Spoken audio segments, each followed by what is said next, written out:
Hey man, good morning. How are you? How are you? Great. Shut up. Oh, so much more relaxed atmosphere. uh, how are you? Good man. Okay. So yeah. Wow. That's good.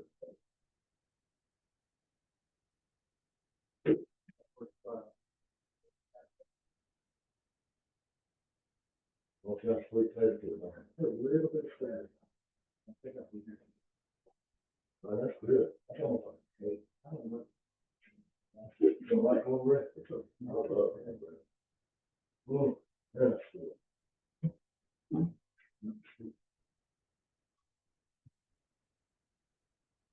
You thinking on this plane? Now to talk about. Oh, we just never see a bunch of questions, but yeah, yeah. Yes, everything about it. Rich was unbelievable. Rich was no, I had a little bit of if you're not there. Wow. Big trust for that. I got just a little bit left. So I'm just going to try and like, hey, you estimate the rest of the family. I'm looking to see. You should have grinded all over it. Well, in this year, yeah. I mean, I've got, and that's what's the one thing that's wrong. I think the money's going to be no, I wouldn't mind sharing it to them next year. I've got five gallons of pork seed. I think I paid $60 for 30 pounds of seeds. But here's what I did. I took some of that. I got it in a tray. I had some of it with the room. And it was in one of the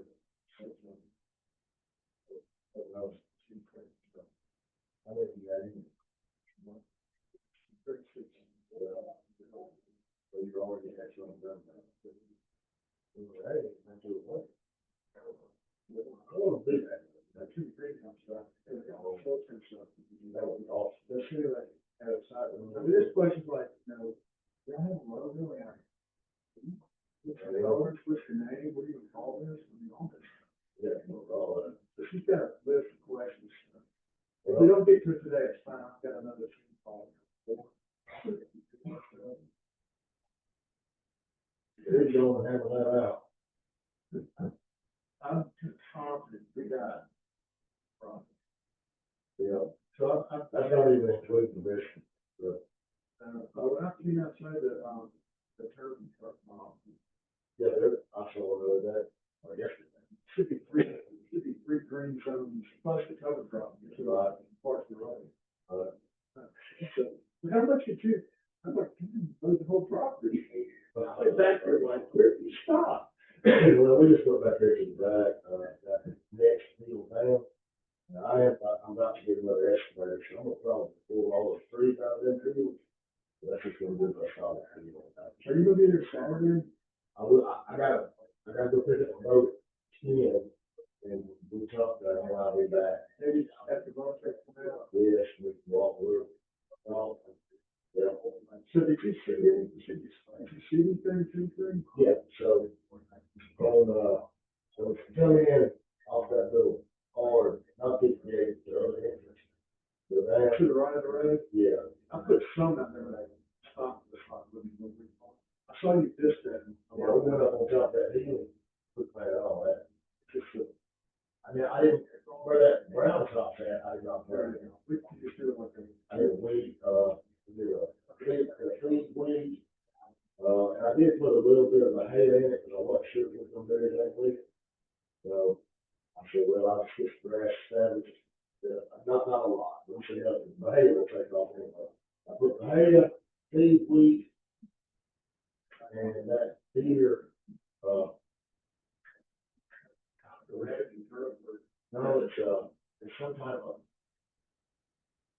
They go crazy. Some type of oak, sugar type of oak. I got them in there. What do you think? Yeah, it's some type of oak, it's two of them, can't remember, I've never heard that type. Everybody uses it for deer flies.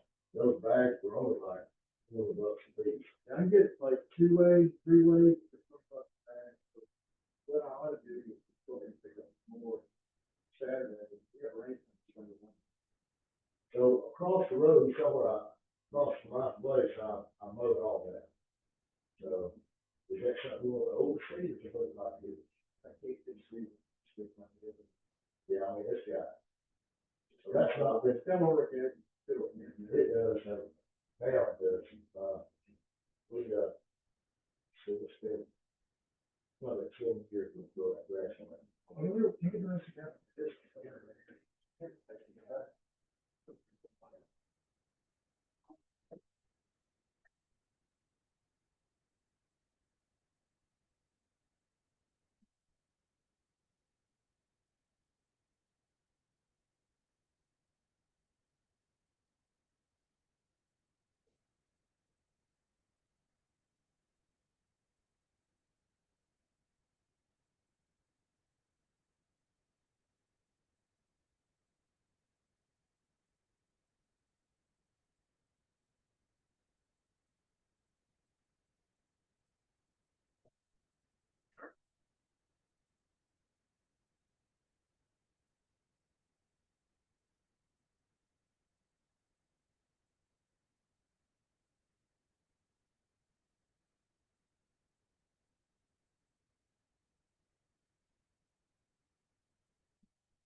Yeah, I couldn't have to check the word, so I saw it when.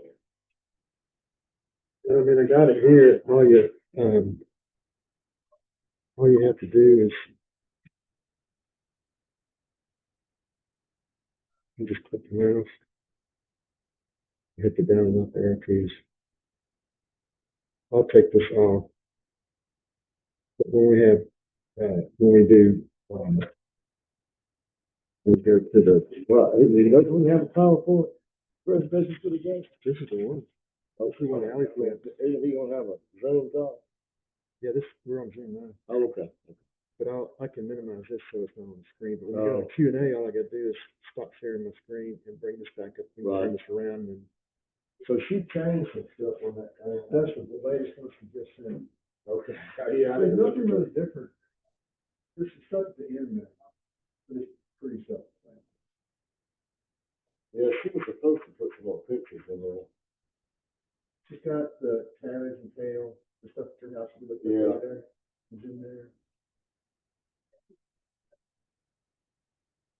Yeah, that was good.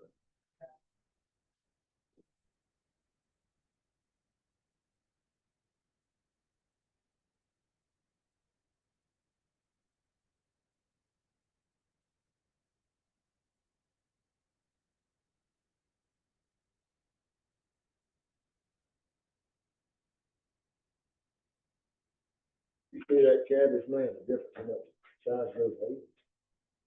Would you believe? That's 14. And it's in the soil. This cabbage, this is the cabbage. I just have the flags.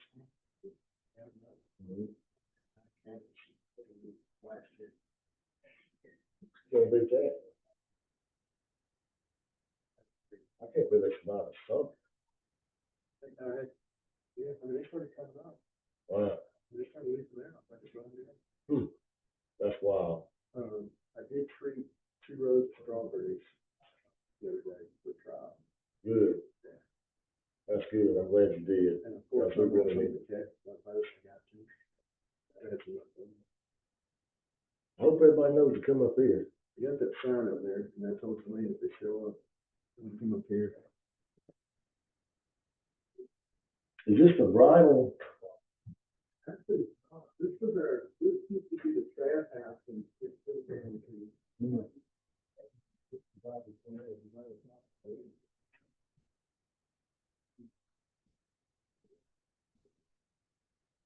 Wow, it's nice. Bridal, folks, most all stayed in about that. That's what the guy stayed either here or in his place. And we're probably gonna take that trail out. Is that trailer been rebuilt? It was a construction office trailer, and then we put in 2 bedrooms like that. Set up those trailers, but I mean, yeah.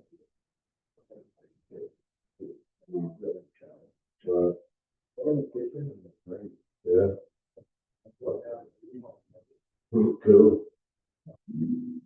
Have you got the right. Right. I'll do another one of these over there. Yeah, we'll go like that, you know. I'll take that, yeah. Everybody that said they were but I think how many weddings y'all do? How much y'all average on there? How? Pretty good. Oh, they rent it. They got pretty booked up too, don't you? For the most part, yeah. Our doors can get straight out. Yeah.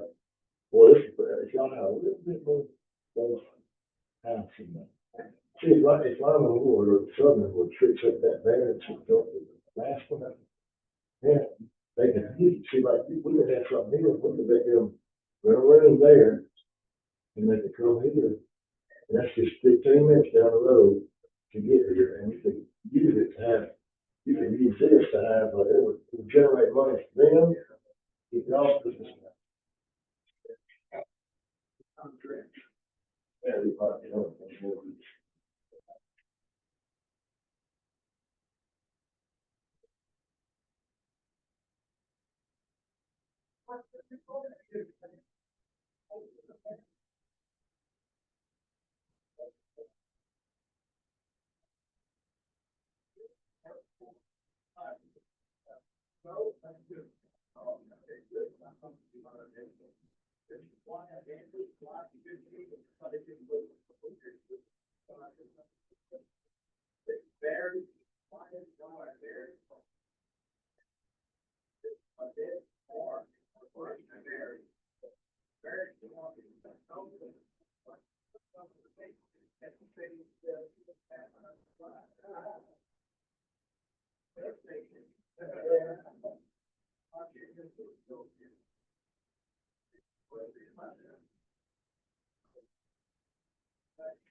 How are you? Hey, Buck, how are you doing? Good to see you, man.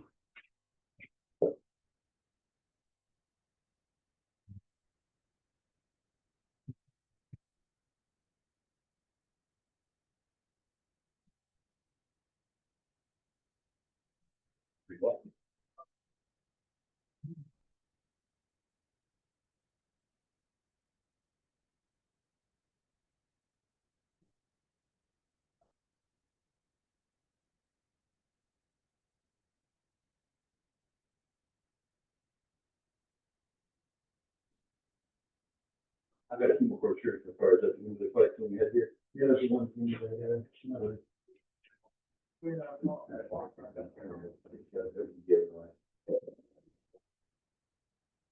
Well, we're being left on our skip that this whole order we can. We can decide if you want this. A little incident here today. Wait, then. Exactly. Big Taylor.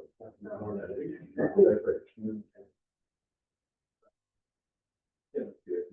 17 dollars. There's 6. And then the break kind of break around too much. Yeah.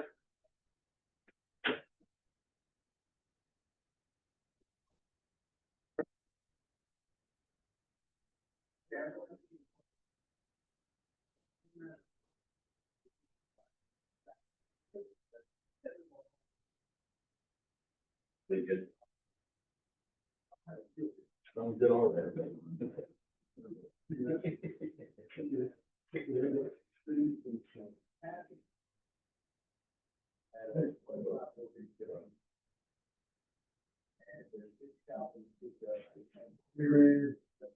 Cool. All right. My first one.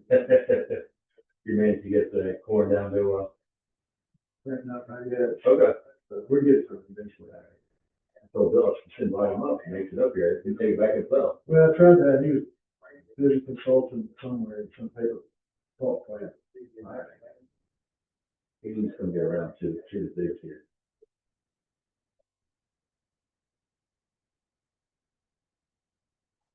We're getting close.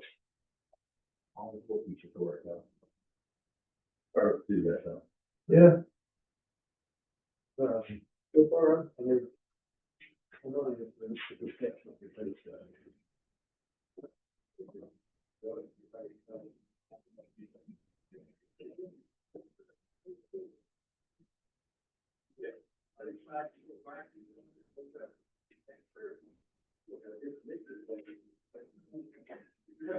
The rest of the way, right in front of the thing. All right.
Hey, man, great.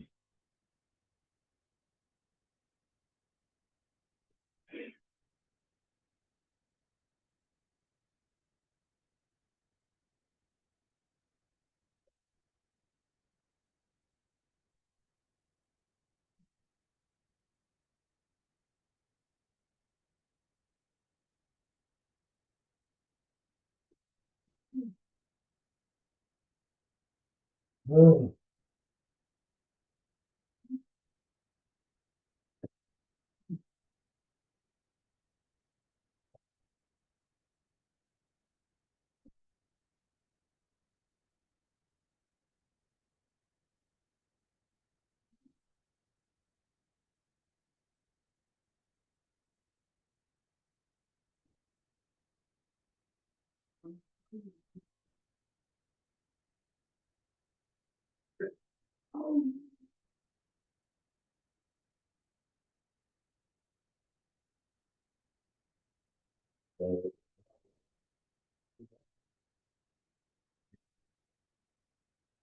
gotta talk to him about getting the report.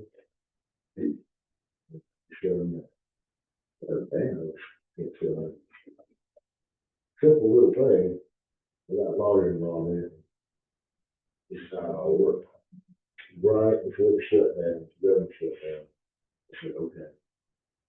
From now on, the EPA is going to classify this product as a nutrient supplement. Okay. But they can't get ready for the government opens back up. Yeah, the next thing we get, I'll call. But yeah, it'd be great, because we can't do anything until they open back up for business.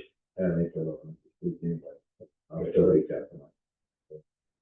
Yeah, that's what everybody, which that's good though, at the end of the day, it's good to get it classified. Yeah. There's a new shit something, but yeah, couldn't be a thing. So the great top to the left. Oh yeah, Reagan, I had a good, he's moving forward, so it was good, yeah. Yeah, over the single lease product and everything. Yeah, we had a meeting with the doctor last Friday. Yeah. He called me, we sent me some stuff, I haven't had a chance to look at it. I didn't get this next one. So, yeah, we had about a 45-minute meeting, and he brought me up to date, and we brainstormed, and then we came up with a strategy. He says he's ready to move forward. Okay. Yeah. Well, we can't, but on your side, for farmers and the, you know, this field, can't move forward on that, what's that? And this what we're trying to do, yeah, it will move forward on this thing. what I thought you were telling me, we can't move forward until the EPA. So it's still, we can still get tested, there's a way around it, we, or just, having, we call it later testing. Can we have numbers to put in the spreadsheet, so it'll show what the cost savings? We have it down what's gonna cost.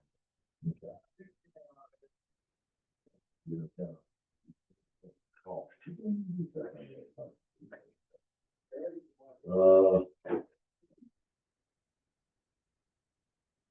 Here's what I think, at this conversation. Clearly, produce, I don't know I don't know how much cost to do, turn it into platelet for the little plate happen on that. But the reduce it from C1 was $2.20 a kilowatt. To produce, that's for the hydroxide. For the, for the slurry, for the dry product, yeah. I'll have to look it up. Still around 2 to 3 hours. So this is my understanding, to get it into that platelet form, tote. Yeah. There's about, I heard two numbers. I heard $40,000 a tote is what it costs for them to use it. And I also heard $60,000. That's 300. That's a big difference. Big difference. Just the 60,000. It may depend upon volume too. $184 a gallon. They won't charge us $100. Tom doesn't have any shortage slips when he says that. So, as he said to me multiple times, that he never changed it, he never wavered from what he said, not in a bad way, it's just he's telling the truth. So I said, If you believe him, I believe him. I seems like an honest guy. I mean, I believe He dodged me on the call when I was asking questions, so that makes me sad. he can die. Yeah, he's not gonna just talk after anybody, but I don't know. But the purpose of that call was to be transparent. Yeah. A little bit. Well, Tom, he's not gonna be check person, unless he wants, what he gets back there. Well, they gotta get a good again where your price comes down. Yeah, that's what we're doing. Yeah. So that's what's got us on hold right there for our product. And we want them all. Yeah. But for selling this, there ain't no, we're ready. So for this thing we're trying to do here, yeah, we can keep going with that. We can't sell the slurry. We can't sell it.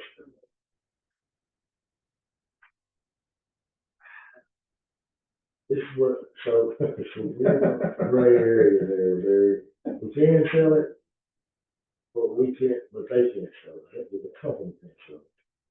Does that make sense? Like, I can sell it individually, because we're stockholders, and Tom's got a better deal than me on it. But, yeah, we can sell enough of it. So here's my two concerns. One, the way it's structured, we're not selling it anyway. We're providing it to them to experiment with as part of the cost of the chemical. Okay? That we would cover. What I don't want to do, I don't want to build a groundswell of demand and then not either be able to sell products or not having the product to sell. Those are my two concerns. Yeah, there's enough to say right now.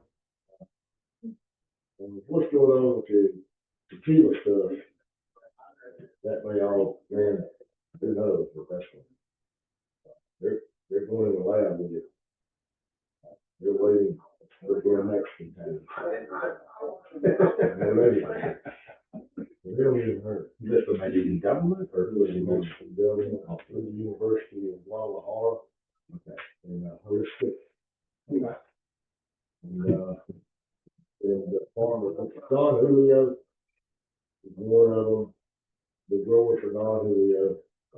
And their lab is going to say, this is how So they're checking to see if it's going to cure this. yeah, in the lab, first call with them is coming up. As soon as we get our paperwork in order, that's what's holding everything up, because Scott's on the phone with us. So what we can say, oh, the only thing you can do is sell this, so we're like, okay, whatever, dude. We said, okay, well, easy time, let's say, full back here, there are no house accounts. Yeah, that is. That's right, and then they got one. Plain and simple. I know, they got it tattooed right there on their website. What's their website? Nano Tech Resources. .com, I think. Probably gonna take that $12.50 down and see if we get it. If they didn't, they're in breach contract. They're in breach contract and they put it. I know. They can't be breached. He did tell me that he told Scott he's gonna have to take a shot at me. I just thought I heard see. N-A-N-O-T-E-C-H. That's the thing about, a certain many lives, Yeah, especially on phones. Hey, Brandon, when this thing starts, you get over its turn. Okay? All right, we're 1250 off. If it's still in breach, because we got the order now. Yep.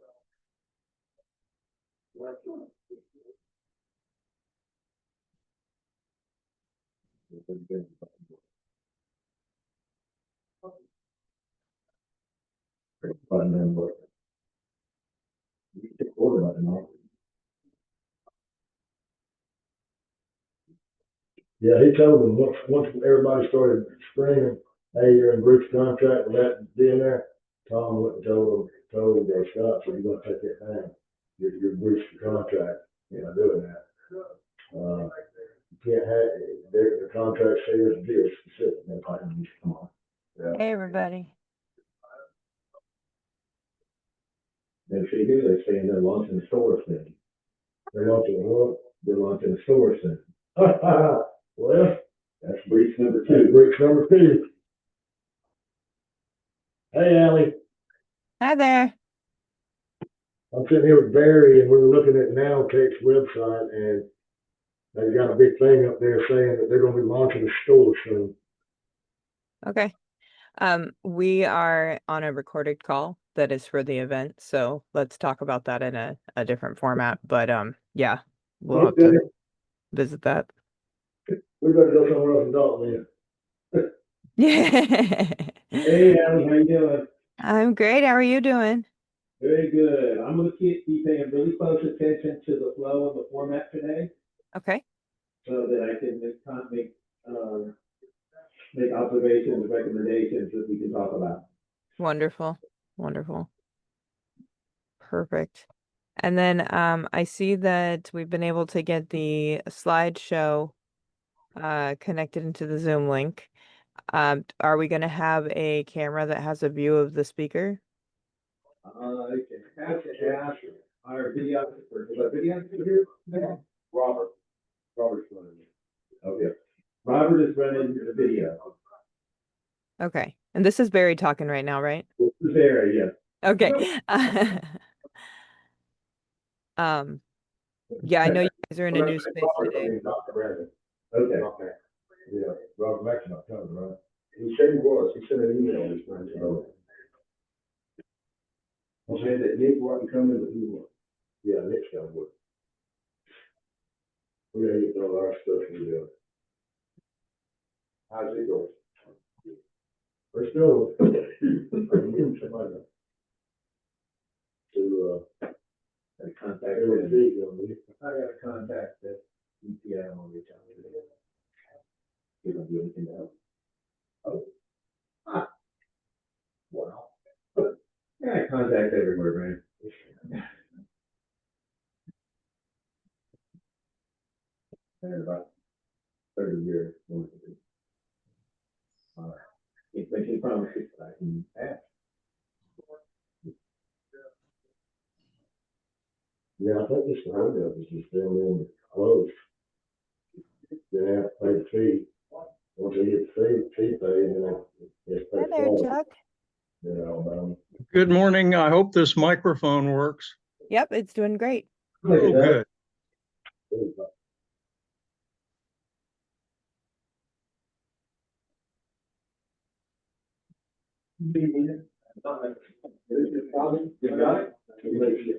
We're just waiting on a few more attendees, and they should be getting started right around 10 o'clock for the actual presentation. All right, well, I've got nothing else and no place to go, so here I am. Wonderful. How's your day going? Oh, so far it's going. Got a few things done this morning. That's good. Not that anyone here cares, but I got a shower and I shaved and all that. Good. Productive morning.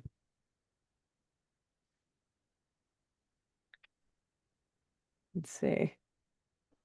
I may struggle a little bit with Wi-Fi on my end, so I'm not doing most of the presenting or anything today. So if I bounce out and you need something, you can contact me on WhatsApp. But I've been having Wi-Fi struggles over on my end, so part of coming back into the country. Well, that's how it is here. Yeah. And I'm not on a stable service yet, so we have to sort out all those details. You know how it works. Well, yeah, finding a stable service is not the easiest thing in the world. No, especially It's when you're mobile. right. Yeah. It's coming together. Yeah. You've been talking to Bill lately. Yes, I had a nice long chat with him yesterday. Hi, Robert Brandon. Hey, sorry about that. I got sidetracked. You're okay. You got a lot going on over there. Robert Brandon, this is Chuck. Chuck's down here in Belize with me. He's a friend of Bill and Buck's, I believe. And Robert Brandon runs the New Water Farms Event Center and Farms that they're holding all these presentations at every month. So Okay, he's our that's good go-to. to know. I'm sorry. Is that, did you go to Auburn? I'm sorry? Did you go to Auburn University? I did. I did, as a matter of fact. Let me get my speaker volume up just a little. He's in my neighborhood. Well, I'm not crazy about the speakers on a laptop, but it is what it is. We can hear you great. Hey, Dr. Brandon, this guy right here, I took him a bottle of Sergeant Clyde May one time. Oh, And we took pictures of it there in the Caribbean in the background. He's smiling. Yeah, we did. Yeah. all right. All right, Alice, it looks like everything's working on both ends. Okay. Yeah, I need to mute here we go. Now I see what I've got. I'm not a big user as of right now of Zoom, so here we go. I'm going to mute my microphone. Thank you. Yeah, we'll finish getting this set up then. So I just need that there's going to be a camera pointed at the speaker and presenting area. I saw that you had is the slideshow going to be playing in the Zoom call today, or are we just doing what we did last time? Are you seeing the slideshow up? I'm sharing my screen. I had been. Yeah, I'm seeing it. So Okay. is the camera that you're on where I can currently see your face, is that going to be pointed at the presenter? Yeah, if they speak off the laptop, it's all right here. Okay, you perfect. can see me and the screen? Yes, I can. Perfect. All right. Perfect. And then if we go to a Q&A, I can just spin around and capture whoever's asking a question. Yeah, that would be wonderful. Thank you. That's a nice We're, part of the event center.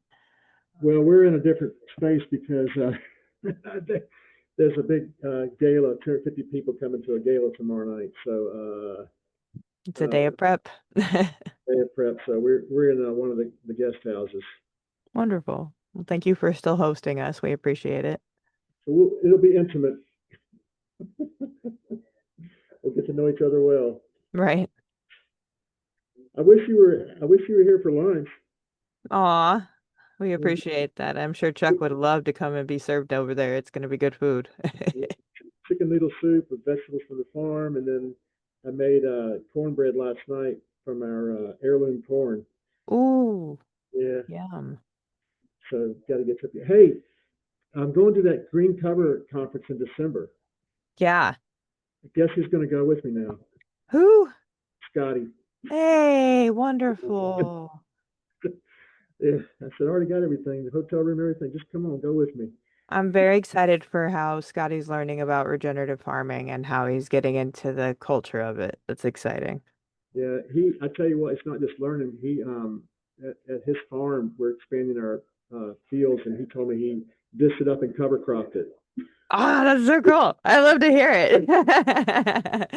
Yeah, it's an interesting juxtaposition when people are making that transition, but he's very passionate about it. So yeah, that's cool. I'm glad you're excited to see his transitions too.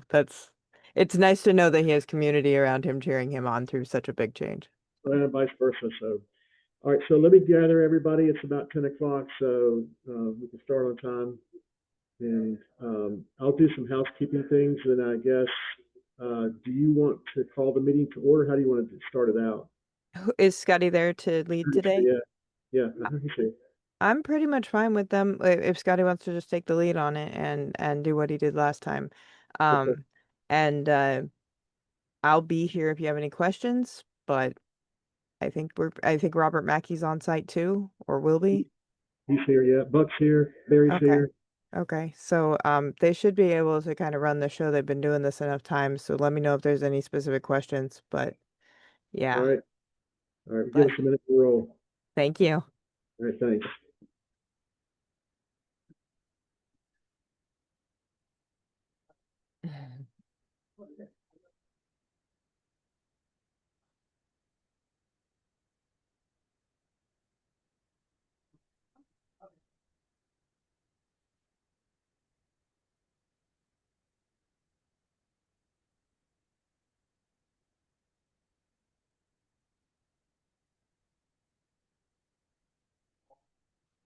I'm gonna actually take myself off video because I am on paid per data right now, and I'm gonna see if that lowers my output. But I'm still here. Oh, and I'm under the wrong name.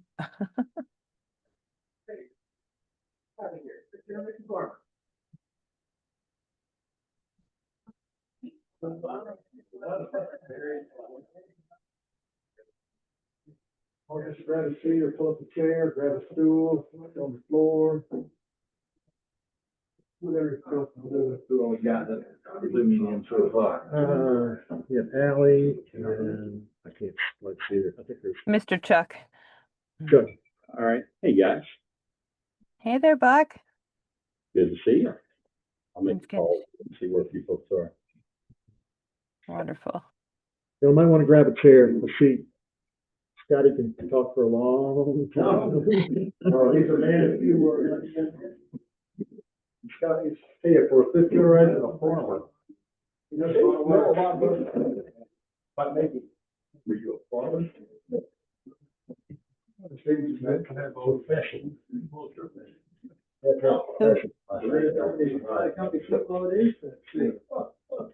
Okay. I heard something while ago that you're gonna hear over and over and over. But that's not me. I'll just give a few housekeeping things, and then Scotty will officially start the meeting. We've got some folks joining us down in Central America as well, but there's a restroom down this hallway to the left, first door. The second restroom is here, first door to the left. We've got water, there's coffee here. They're smelling lunch, so I'll say more about that later, but it's kind of cool. Guys are some guinea pigs. So, but we're excited to share what we're eating today. But we're glad to hear New Water Farms. This is not our normal meeting venue. We kind of get booted out of our normal space. There's a big gala tomorrow night, 250 people for a food ministry here, local food ministry, those and fishes. And so they're starting to prepare for that. So here we are in this nice, intimate space. So, but make yourselves comfortable. We got some more spaces on the couches, or anything you need, let me know. But I'm happy to be here. I'm Robert Brandon with New Water Farms, and it's a pleasure to meet you all. I've been happy to be here this morning. And with that, I'm going to turn it over to Scotty Mangrum, and maybe everybody.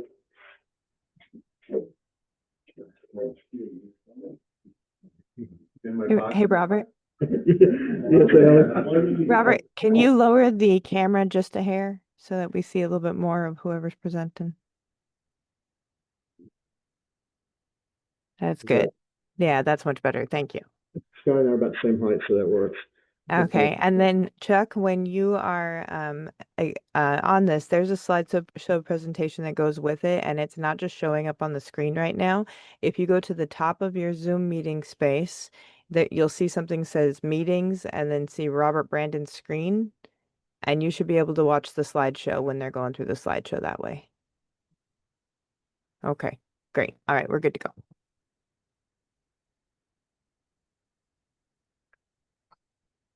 All right, Scotty, you want to take it from here? Sure, man. Yeah, I had my mic muted, but I am not a power user, so please bear with me here and I'll do the best I can. And feel free to ask any questions if you're not seeing something. We want you to get as much value out of this as anybody else in that room. Okay, well, thanks a lot. Thank you. Okay, well, good morning, everybody. Morning. Morning. Yeah, I'm glad to be here this morning. So again, I'm Scotty Mangrum. Met this guy, about a year ago, Robert, through Ryan Montgomery. February, yeah, this year. So not quite a year. Since then, we've become very good friends, and we share some interest in farming. I am a fifth generational farmer. I was trained by my father how to farm. I was trained in row cropping and cattle farming. I say trained. That's a lifestyle right there. It's not really a training. When you do it from the time you're this tall to you get grown, you either know it or you don't at that point. But saying that, when traditional farming practices have not really been good for the land,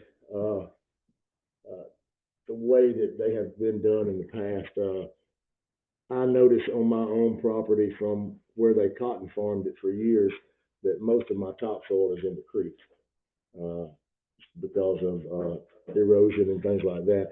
So our mindset of farming has got to change. We're in a time now where there's products that are coming along in development of just in general things that can help us to not have to destroy the land to farm it. And when I found out about the magnesium product that we use as part of our system, I really wanted to try it to see what it would do because most plants and humans are magnesium deficient. So in my first year of testing with the product, I saw these amazing results that I just could not believe. It was like they were too good to be true. So we tested again the next year, and we had the same results. And then through our talks with the COO of the company that we get this product from, who's been testing with this product for about 8 years, we found out that, hey, this stuff really works. It works really good. And it also works really good when it's mixed and blended with other things. And so we got with Robert here at New Water, and Robert started doing testing for us. Robert discovered that he can save a lot of money and time by using these products that we're pushing here because he can do one application versus having to do 3 separate applications of these products. So, and this morning we'll discuss some protocols and products that our farmers are using to learn how to be regenerative farmers. That's the best way to do it. I've been practicing saying that. Robert, what do I do here? Just hit the arrow button. There we go. All right.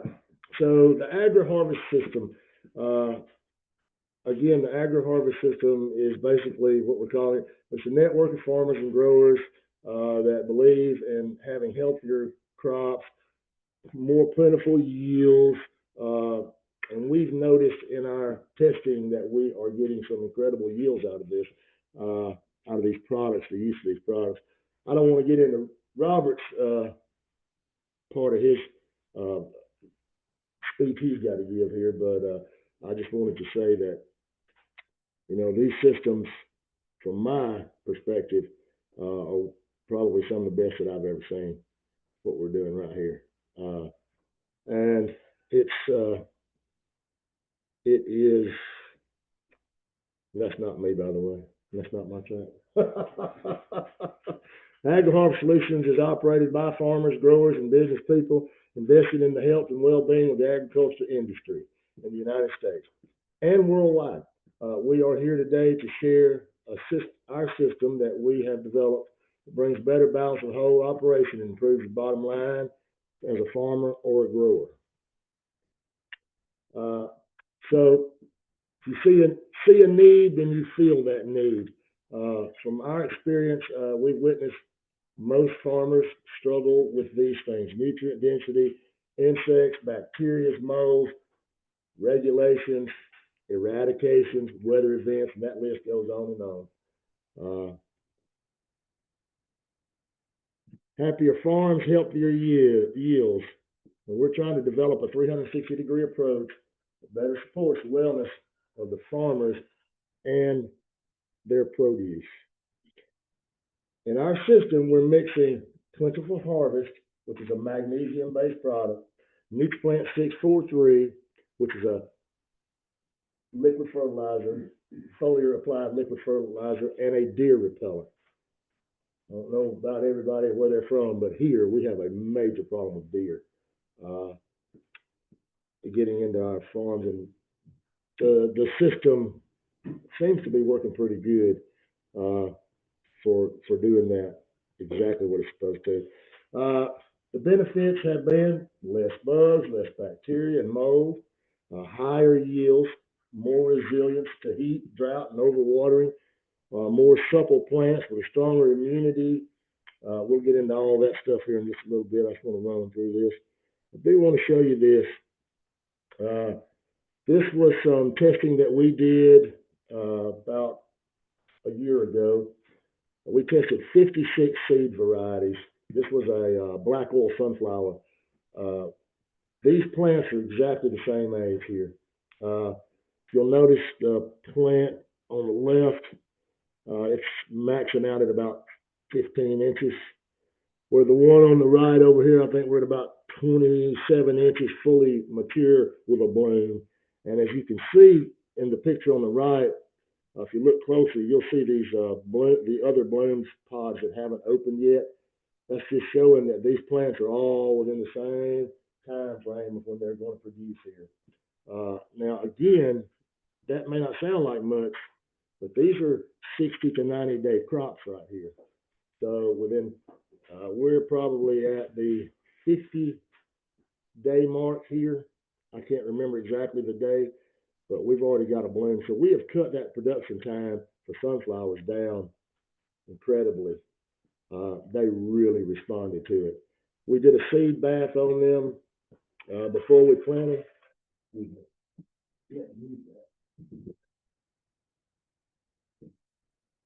Blaming on me. And it's not just sunflowers. It's just the picture that we chose here. We tested a lot of cut flowers because we were looking into the cut flower industry. So we tested zinnias, things like that. We found the same results in all of them. If we pre-treated the seeds and then did our planting, this is the result we have here, which is an incredible result to know that these are the same age plants.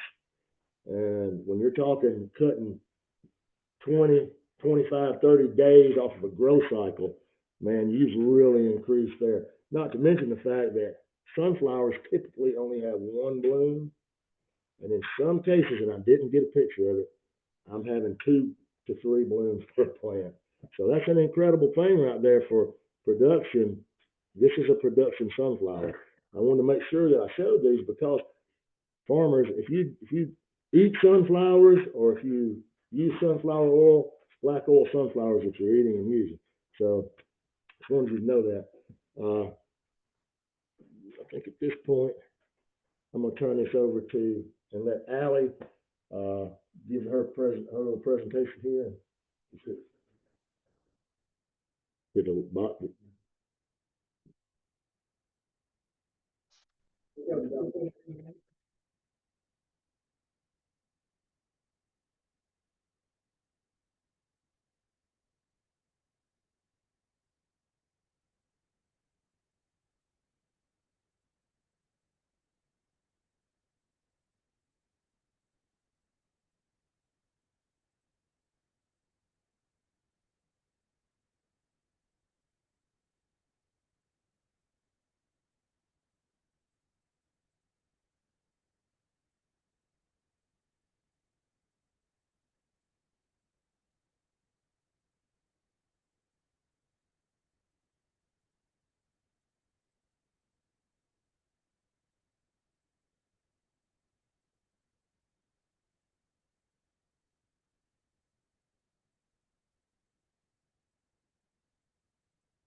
And can I answer questions?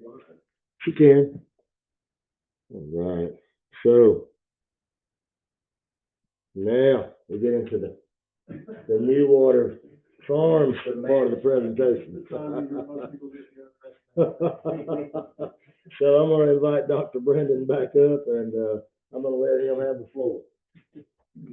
Thanks. This is a pleasure. Always a pleasure to gather folks. And my quick story is I grew up in Virginia and went to Virginia Tech as a forestry major because I wanted to work outside. And about 2 years into that, I realized that's a great idea, but probably you're going to struggle in life. So I switched to agricultural engineering and graduated and couldn't get the job I wanted, which was working for engine. Actually, it was for Cummins Engines testing facility up in Chicago. Couldn't get that job, so what I did, I went back to school, went to graduate school, and worked in soil science modeling, doing research in soil compaction, and but throughout that process, I had a really great professor who was one of my mentors, and I felt called to be a college professor and do research at the collegiate level. So I went to Texas A&M and got a PhD in ag engineering. Our group was a computer vision group, so that was pre-GPS days. So I worked in automated steering of vehicles using a camera and a computer, using infrared filters and finding the edge between the plant and the soil. And we thought we were hot shots because we had 30-foot resolutions, in a spatial mapping program, and then GPS broke out, but the concepts were the same. And but I had some experiences in that time that sort of altered my course again, and realized how political the university system was. And really funny, one of my really good friends was the state specialist in Texas for aerial application safety. So I'd go with him and do these aerial flyovers with the crop duster guys. And they developed a system to look at swath widths and effective swath widths and vortices and all that stuff that you're concerned if you're spraying stuff. I said, this is so cool, man. You got the knowledge from the university coming to the field. You've got the needs of the farmer going back to the university. He goes, are you kidding me? He goes, as soon as you leave, they just switch all their stuff back to the way they've been doing it for years. I'm like, well, crap.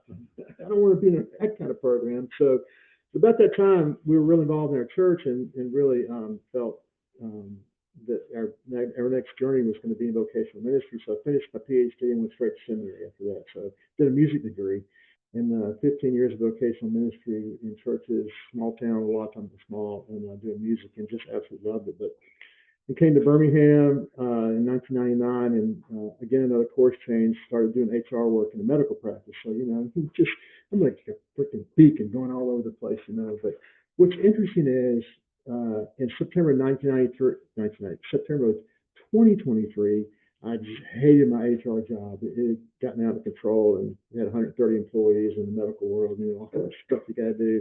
And my boss and COO said, do you like this job? I went, no, I hate this job. He goes, so let's figure out an exit strategy. And so he came up with the idea to come to New Water Farms as the agriculture director because I had been involved since its inception in 2011. And now I find myself at the intersection of those three things: agriculture, ministry, and mission. And this is my office out here. And I told why I guess, and just imagine working out here. So I came and I met, I knew Ryan because if you wanted to know where a water line was on the property, just get Robert to dig a hole, and he would bust right through it. And then I called Ryan, come fix it. So I've known Ryan, man, it's about 10 years. And Ryan and Kathy came and fixed my big books one day. And we became fast friends at that point because we needed each other. But anyway, and just look around the room, and Scotty. So Ryan introduced me to Scotty. Scotty introduced me to Bill. And Bill introduced me to Buck and Barry. And this whole thing has just been an incredible journey. So, but just a little bit about New Water Farms. We are a nonprofit 501c3 here on the peninsula, 23 acres that we lease. And we started in 2011 as a ministry, a training center for missionaries. And it was just normal folks would come and learn how to share their faith and start churches around the world. They come for a week at a time. And we just about finished renovating the space to get it really up and running because of the tornadoes that had hit. And the missionary we're working with said, this is a little bigger than I thought. I was thinking like my dining room table. And you have this monstrosity of a place. And so he left, and the board of directors decided to stay the course. God's got something in store for us. And about that time, we're starting to say, we need an income stream besides people coming to take a class. So let's start a farm. We're thinking, we're all like, yeah, we can make a lot of money for the Ministry of Farming. And these guys at the farm know that's a tough one. And so we incorporated the farming piece into the landscape here. So we have a premier event center. So we say now that we are a working and training farm that hosts events to cultivate spiritual growth and renewal. And we do that through things like this, weddings, conferences, retreats, a lot of church retreats, corporate retreats. So gatherings to come and just experience this beautiful space. Small gatherings, big gatherings. We do about 25 weddings a year. And so, you got a couple of hundred people coming to this property. And they're seeing agriculture. They're experiencing, they'll walk the grounds. A lot of folks come here and just sit and stare at the water and try to figure out life.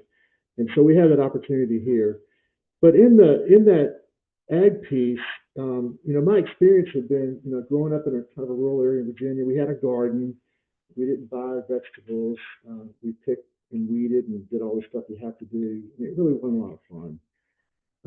I went away to college and kind of got involved in big ag. I mean, you can't do research in automated steering unless you got a big grant from like a Ford or a John Deere. So we were kind of in bed with those guys. And it was all big ag, chemical stuff, a lot of that.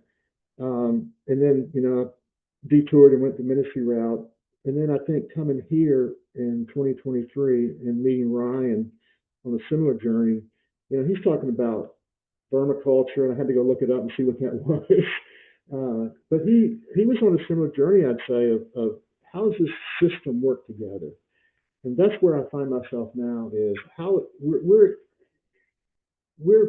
I'm past trying to react to a pinpoint solution, but let's address agriculture as a system. It's a living, working system, not just the soil, but the plants as well. And so that's the journey I've been on for the last couple of years. And then, you find out, you start reading books like David Montgomery, What Your Food Ate, and you realize what's in your food, and you're like, oh my gosh, this is what I'm buying at the grocery store. And it's the boiling of a frog. It's just little creeping away from the way that God designed it to be. And it's creating its own set of issues. But I had the joy of raising vegetables and fruit and giving it away or selling it or making it into products every day, and to have my hands in the dirt. And it really gets back to the intersection of those three things that God wired me for. It just took me 62 years to get there, but I find myself here. And and the opportunities that this has created to meet folks like you, to talk to people, and just it's amazing what people don't know. To share, we had a quick conversation because you went real quick. Well, is this stuff healthy for you? Why? Those questions are being asked, and so it's a really great place to be, and it's an opportunity before us. But back to the farm, we are small orchards. We're Barry. I learned from Barry 249,000 farms in America, less than 10 acres. That puts us in that camp. We have about 4.5 to 5 acres of production here of the 23 acres of space that we have. So we grow blueberries, blackberries, pears, muscadines, figs, and Asian persimmons. And then we have about 8,000 feet of vegetable garden space we do vegetables in. So that's just a real quick view. You saw some pictures from around the farm. Part of the challenge we have as an event center is keeping it looking nice. If you go to a place like a Blackberry Farms or any farm that's kind of a showcase, dude, they got some really ugly garden somewhere. Our challenge here is everything's visible. So we have to really work hard at keeping it visible, keeping it nice. But the great thing that does is it allows us to really pay attention to what's going on. So this was really what happened to us this summer that really ramped up my interest in being able to meet Buck and Dr. Is he a doctor? Tom Strickland? I call him Doc, but he's like way up here kind of guy behind the magnesium hydroxide. So Scotty mentioned we had an outbreak. We had been doing our integrated pest manager IPM program, called for a lot of fertilizers and a lot of chemical sprays. And after, I'm going to give Brian a lot of credit in this, challenged me, hey, this this is the stuff you're consuming. If you're spraying on your food, you're consuming this stuff. So you really need to take a look at what you're doing. And our stuff called for a lot of synthetic fertilizers, a lot of chemical sprays to prevent something, but actually what you're doing is you're building up resistance to that problem and creating other issues. So like in our blackberries, it called for a lot of copper sprays to combat rust. I mean, it's warm, it's muggy, it's humid. So what you're seeing on the left is a blackberry plant from this past, I believe it's mid-June. And the little yellow places is a yellow rust fungus, and it's spores. They're spores. And you know what? They're transported mostly by the wind. Here we are on a point. We get these 20-mile-an-hour north winds out of nowhere, and it just almost within a week, the entire acre and a third of blackberries was covered in this stuff. Now you could have said, well, you didn't spray the stuff I told you to spray. Well, you can't spray it with the fruit on the vine for one, and that's when the stuff showed up. And what happened was our production nosedived. We had a 30% drop. And already I feel like we're at 50% of where we should be. So you can think, we went 2 years ago to 1,850 pounds of harvest. We went to 1,350 this past year. We should be at 3,000 to 4,000 is where we should be. So we got more than a yellow rust problem. Ian, you had a question. What are the negative effects of the yellow rust, like on us and on the tree? Well, it's mostly going to be on the plant. So it starts to suck the life out of the plant and the production will cease. It doesn't necessarily kill the plant, but I believe over time it will kill the plant because it just sucks all the life out of it. Less yield. Absolutely less yield. The leaves are going to drop. You've got less, without the leaves, you've got less photosynthesis. You've got less plant operation. Can you still harvest the fruit that's currently there? Yeah, I mean, you're going to edible for us. Yeah, you're going to wash the fruit anyway. So that I mean, I don't know. I ate a bunch of them off the vine. I'm still standing here, so I don't think it's a negative impact to the human necessarily. But we do want to take care of the plants, obviously. They'll eventually die. Yeah. And when I was telling you out there, the recommended practice is obviously spray. You can't spray with the fruit on the vine, so you're kind of stuck.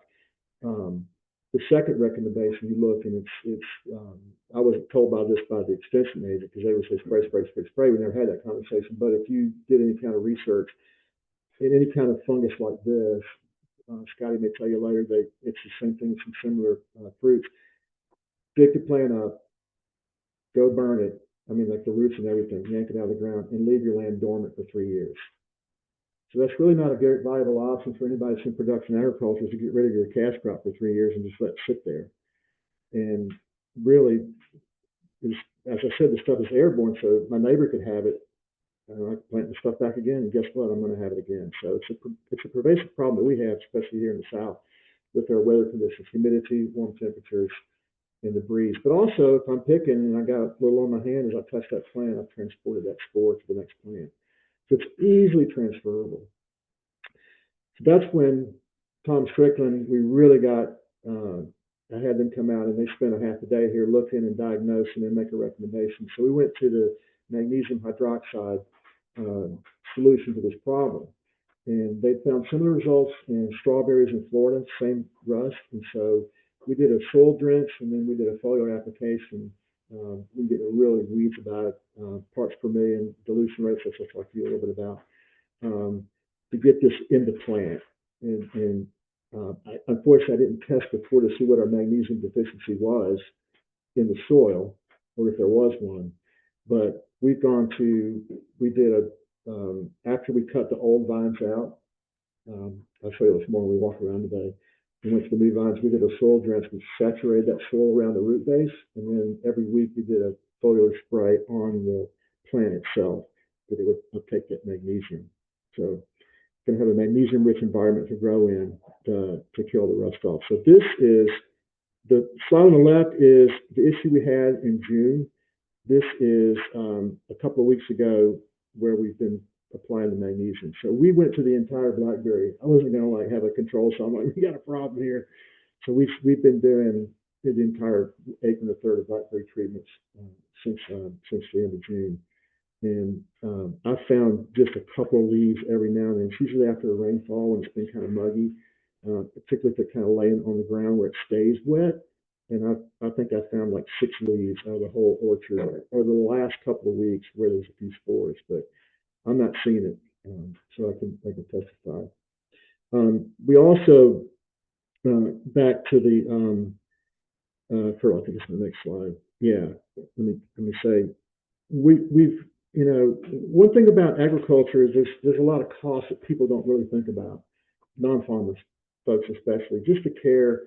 So putting things out, whether it's a nutrient supplement or fertilizer or whatever you have to do, there's a pass across the field that costs machine time, labor time, fuel cost, increased compaction. You're impacting that environment.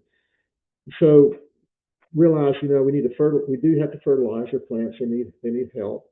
But then Scotty mentioned our number one pest here are deer, and they roam around at night. We're wide open. We can't catch them in the daytime, and you can't kill them off, y'all. You can try, but you can't. And so I found a product a couple of years ago. It was a commercial product, found it at Tractor Supply. It's called Liquid Fence, and it stinks to high heaven. And the deer do not like it. And I tried the granular, walking through spray it. That keeps the rabbits and the deer out. It does. If you have a rainfall, you lose that spray on the crop some. But I figured out that the magnesium, the NutriPlant, the 643, which is nitrogen, phosphorus, potassium, it's a low level. It's not going to burn your plant up. Like if you went out and sprayed 30-00, which you do a lot of turf, and you got a hot sun, you're going to roast your plants. This is a low solution of fertilizers. It's got a lot of other stuff in it. And then the deer repellent, those things marry really well for what I need. One pass instead of 3 separate passes, and it takes me an hour to do the entire acre and a third, just with a little sprayer in the back of my side by side, just going through coating the plant. And it's done wonders for us. I mean, I've not had blackberries since I've been involved here, since we first planted them, be this dark green and this lush. I mean, it's exciting. I'll tell you, if we did the tour, we are a little behind because we had the rust breakout. It delayed our transition. So we cut the old canes out once they fruit and let the new ones come up and train those. So we're a little bit behind, but they're healthy. We've increased. I think Ron, you'll see these 2 stands. We've got more plants than we used to have. They usually kind of come up and fizzle out, but right now I think I've doubled our growth out here in this block here, which we've struggled over the years. But all that to say, all this has led me to, and Allie may chime in some. If you hear her talk, on one of her slides, she talked about addressing soil health and addressing things as a system. Just a couple of fast facts to kind of transition a little bit here. And this is probably understated, this first fact, based on what we see with the government shutdown and the SNAP issues and the food vouchers. We do know that there's about a 16 to 20% of food insecurity across the state of Alabama. Now, it ebbs and flows depending on where you are. Some of the more rural, smaller towns, it's a lot higher. That means I don't really know where my next meal might be coming from. We take food, probably in this room, we take it for granted. We know now that the SNAP benefit participants are 1 out of 8 families in Alabama, I believe is the number, which is food insecurity. I mean, they're a supplemental nutrition program. They're getting assistance to get their food to eat, to live. WIC and SNAP for 1 out of 8 families across the state. That's what, 13%? That's pretty high. Oh yeah, we're an agricultural state. Across the country too. Yeah. So we had that insecurity, but then if you look at the food waste, in 2019, 66 million tons of waste of food. That's restaurants, homes, grocery stores. It's wasted, and about anywhere from 40 to 60% goes to the landfill. So you got the food produced, you got it there. I guess you could say, well, we have a distribution problem. Well, maybe so, but a lot of it's going to waste. I know of a ministry in Birmingham called Grace Klein. They'll rescue up. Their goal is 4 million pounds of food this year alone. And they redistribute it. They're in 36 counties in the state of Alabama, and they have these hubs.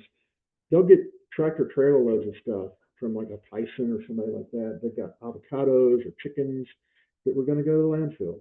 And Grace Klein, Graceklein. And sorry about that. In Colorado, there is a nonprofit called Joy's Kitchen, and they rescue about 14,000 pounds of food from stores like Sprouts and Target every week. And they turn that right around and put it right back into the community. And the community members come, they don't have to have any like certifications or paperwork to get food. If you're hungry, you come get food.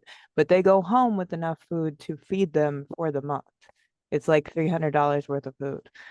So Carolina. Yeah, so, but you see, it probably got lots of folks in need, we got lots of waste. I mean, it's not just a single issue. So let's just kind of switch and talk about our soil. So, you know, happy farms make happy people. We say happy soil makes happy plants, which makes happy fruit, which makes happy people. You can put the word healthy in there if you want. But it all begins in the soil. A lot of times people say, why does your food taste so good? I say, it starts in the soil. You got to pay attention to your soil. Right, Ryan? Ryan preached that every day. Pay attention to the soil, what's going on here.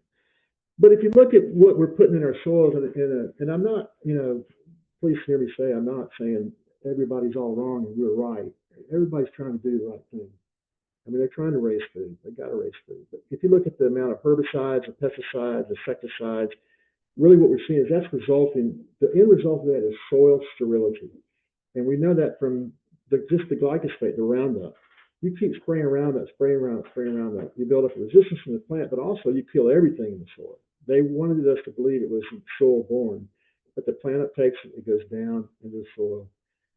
Research shows us in the Midwest, it's airborne. People are breathing it in the air now. There's been so much use. I know as a duck hunter in the Mississippi Delta, I saw fields that just were lifeless. They had, you know, the overspraying of all these things, they had killed the soil. And soil is a living system. So what that's going to result also in is just our loss of nutrient density. What's in our food? Last year we were doing a dinner and I was short on something, so we went to the Walmart. And I think I needed cilantro. We picked up the cilantro a bunch in the Walmart and we rubbed it.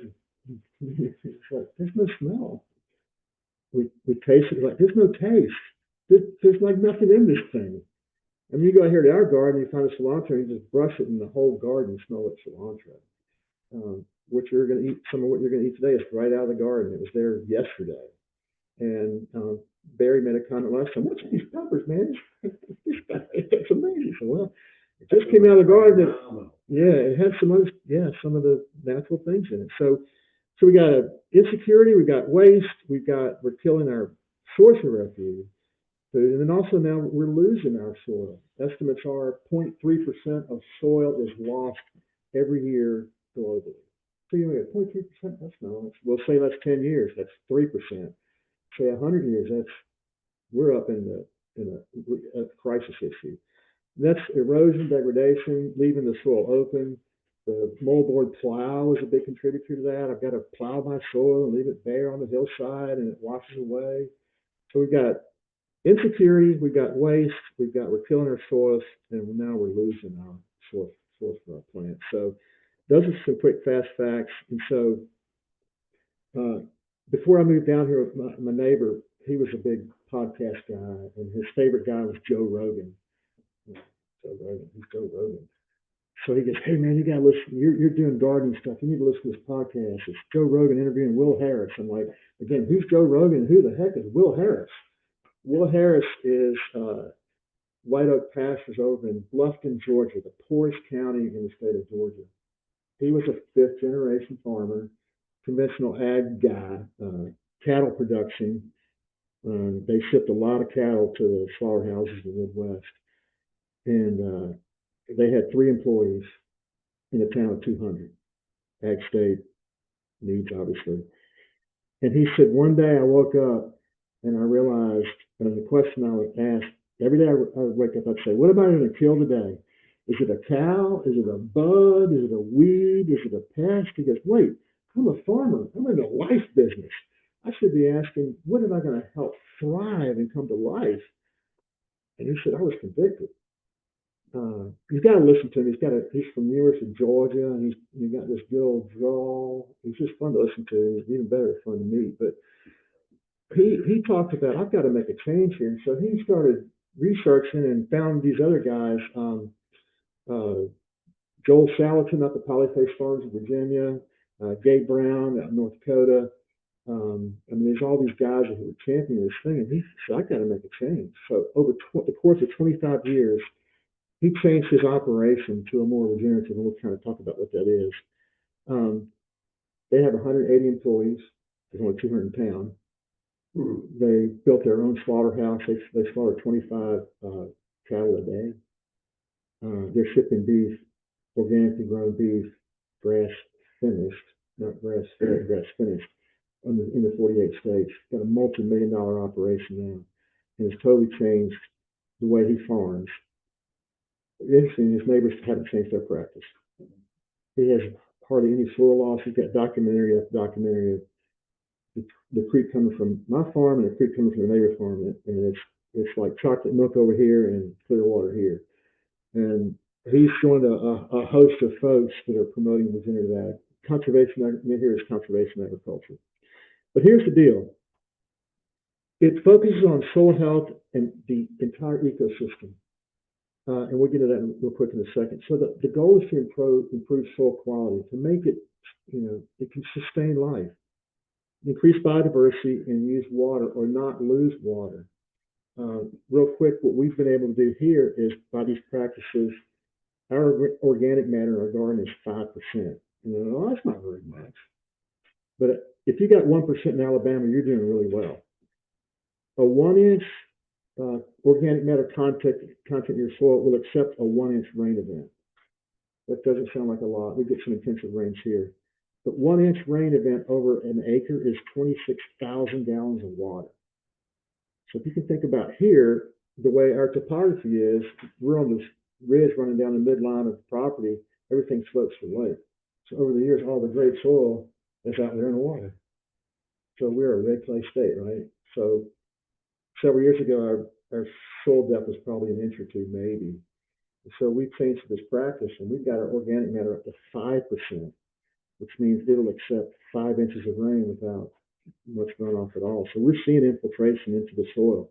So multiply 26,000 times 5, over 100,000 gallons of water that goes into the soil and not runs off. So not only, with the runoff, you're not just losing water, you're losing your soil. So these practices, interesting, if your grandfather or your great uncle or somebody farmed, this is what they did. Let me make sure I heard something. So the deeper, the richer your soil is, the more water it retains and the less runoff you have into the water. The more organic matter you have. Yeah. And that's obviously obviously you have less pesticides and so on, then that's even healthier for water. Ryan can probably speak on the impact to just the worms based on some of that. I mean, bare soil, temperatures was just like today. We could go out and measure the soil temp, just bare soil. It could reach 100 degrees, and it's only 75 outside. But you get up in over 100, it'll kill everything in the top 5 inches. All your good bacteria, your fungi, your earthworms, they do not like the heat. And having that leaf matter there keeps the soil cooler, so it helps your roots stay cooler and healthier, and then they can keep doing their job to uptake the nutrients, because as they get hot, they don't absorb quite as well. Yeah. Yeah. So the key principles of conservation or regenerative agriculture, you got to go, oh, yeah, this makes perfect sense. Why do we stop doing that? So obviously minimizing the soil disturbance. When you go in and disc deeply or plow, when you plow, you flip the aerobic and anaerobic, and you actually kill everything in that zone.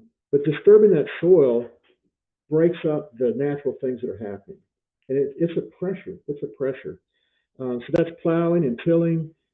We say minimize it. Sometimes you have to, like we're doing a bunch of installation of Oak Hill Farms, and you've got to get some soil contact. You've got to make some soil available for those seeds. So we're cover cropping this dormant season to get ready for next spring. But so minimize soil disturbance. You can just think, don't till, don't plow. And they say, if you got to plow, get rid of it because it's going to sit there for temptation. You're going to want to use it. No tilling or plowing, no disturbing that soil. Maintain a living root in the soil all the time. So why do you think that's important? Think back to your biology in high school. There's a cycle, it's called, it starts with a P. Photosynthesis, yeah. So what's the plant doing? It's capturing what out of the air? Water, something, Carbon carbon dioxide. and nitrogen. Coming out of the air, it's pulling the plant, and guess where it goes? Into the soil. Hey, dude, it's like free fertilizer. So keeping that soil covered with a living root. But the bare soil, you know, God has a way of creating things. What the soil actually wants to cover itself. If you went out today in your yard and scratched the grass off, or even tilled the grass, within a matter of a couple of weeks, guess what's going to happen? It's going to be covered in grow over. That's what the soil wants to do. It wants to cover itself. So keep the soil covered. And Allie just said, you know, mulches and leaves, you know, stuff that's going to break down. When we walk down the garden, I'll show you what we've done. We add a layer every year. We don't till. We don't flip that soil. When a crop's done, we add either composted leaf mulch or compost that we're building here. And we're building that soil up. And so we've got now about a great 6 inch before we hit that clay. You know, 10 years ago, you could go in and you could scratch and you have red dirt. But also you want to maximize biodiversity. We do that by practicing crop rotation. So you don't plant the same thing every time in every spot. So in our garden, we shift everything over. We rotate it over. And because different plants have different nutrient requirement uptakes. So you want to create that biodiversity by rotating the crops. What you're going to find is when you have healthy plants, you have a healthy system, the biodiversity around you is going to increase. So we're seeing more birds, more butterflies, more insects here, and most of them are good because they want to be. You want to be where it's happening, right? They want to be here. The biggest thing is to minimize synthetic inputs. Those include your petroleum-based fertilizers. So that was a big shift in ag in the 40s after World War II, and they had all these munition plants. They had to do something with the plants, so they started making fertilizer. Will Harris tells a story that he remembers the fertilizer salesman coming to meet with his dad. He was a little kid, and he goes, "Hey, put this stuff out there on the pasture, and I'll come back in 2 weeks. You tell me what happened." Well, he goes out there, it's a bunch of nitrogen, synthetic fertilizer, and of course what? It's this big dark green spot. So he goes, "Hey, bring me a truckload of that stuff." Well, what's happened is over a period of time, multiple use of that increases salt in your soil. So that's how it kills your soil. Also, the other thing, it doesn't really feed the soil. It might feed the plant, but it doesn't do anything for the soil. Same with pesticides, insecticides. Anything with the "ide" is bad. Think genocide. Yeah. Anything with the "ide." So a lot of times what happens, we're reactive kind of people. We see a bug and go, "I got to go kill that bug." One thing we do here at the farmers, we employ high school students in the summer, and it's a great opportunity to teach. And so, we're in there picking peas one day, and they're like, "Look at all these wasps. We got to kill these wasps." And so, wait, what are the wasps doing? There's two things they're doing. They're eating the sugars coming from the plant, and they're also eating aphids. So you don't want to kill the wasps. They're not going to bother you. I mean, you might grab one, they'll sting your hand, but you should calm down. I mean, they're good. We could kill the wasp, but then we got an aphid problem. And so typically, a lot of times what happens, you might get rid of one thing, but you create 5 other issues. And that's when you're not looking at it as a system. So promoting soil health helps these things. That's why the magnesium, the 643, those things are helping us to build our soil. Ryan and I had a conversation one day. We listened to a podcast together about the mycelium networks. Plants talk to each other. I thought that was a bunch of voodoo. No, come on, man. There was research done in Seattle, Washington, up in the state of Washington. They found the edge of one of the networks, and it was 300 miles long, which is cool in and of itself. But they introduced an input on one end, and within a minute. 300 miles? Yes. We're mycelial network. Yeah. So when a plant gets attacked, it's letting the others know, "Hey, y'all, We need to do something here. So, something to think about. The last part of the regenerative is the integration of livestock for animals. Fortunately, Gabe Brown says bees and insects count. Like, I can't put livestock out here. But that's the system. And if you think about the old ways of farming, that's the way they did it because they lived off the land. They lived with the land. They didn't take advantage of the land. They were in harmony with the land. And so these systems are important. They used manures. They integrated. There was no waste. They integrated it all. And if you drive around here, you'll see everybody's got a pecan tree, a walnut tree, a muscadine vine, and there was a garden spot. And they were milking. They had their own beef or their chickens. And so they had a system, and they were much healthier, lived long, and probably lived a lot happier. A stress-free life. So just real quick, the regenerative conservation ag is an approach to farming that focuses on soil health, ecosystem diversity, and restoration. And its main focus is soil health. So, we talk a lot more about soil health here. We're doing more testing. What do we got going on? We spent the extra money, did a Haney soil test in our gardens.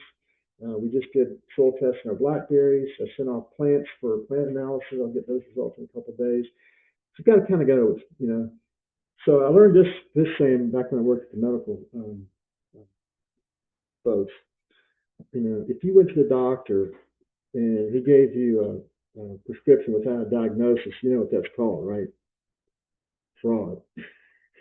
You got to do a diagnosis before you make a plan. You kind of got to know what you're working with.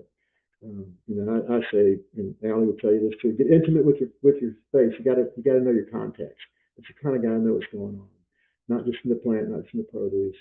We're tracking sugar contents here in all our food. We're trying to raise those, makes a much tastier fruit, but also makes a much better fruit. I read about a guy up in North Carolina doing blueberries. He had done a lot of this, and his blueberry sugar content was 24%. Ours are 15. I'm going to get to 20. I'm going to go to 20 next year. And that 360-degree approach where you're looking at what the plant needs and what your farm needs and what's happening around you from 360 degrees will get you there. The people that go to growing competitions and we just saw a guy that grew like a 33, maybe 35-foot sunflower. He's one of those competitive gardeners, he got there by paying attention to the quality of the 360-degree ecosystem around this plant. And they literally built a structure for it. Like they had to go through and think, what does this plant need? So as a network, our goal is to look at that from a larger scale and keep going out, not just about what the plant needs and what the row needs and what the farm needs, but it's also about what the community needs. It's about what our planet needs. And we just keep overlapping that because that helps us get healthier as we go. Yeah. And Allie, I would sum up to say what I've come to learn and believe is that regenerative agriculture is the restoration of relationship. And there's a spiritual component, a relationship to God, our relationship to each other. And they would even, the people you do business with, supply chain, it's about those relationships. But also, it's how we see ourselves, a relationship to self. And the biggest one is the relationship to the earth and creation. And that's a system that is blessing my life, those things. Having my hands in the dirt every day. I've never been this happier. Moved down here, I lost 25 pounds, dropped my resting heart rate. That's now at 15 points, and I'm on no medication. I was on a heart thingamajiggy, but my thing was too high. So, but I'm 83 years old. You're 83? No. Okay. No,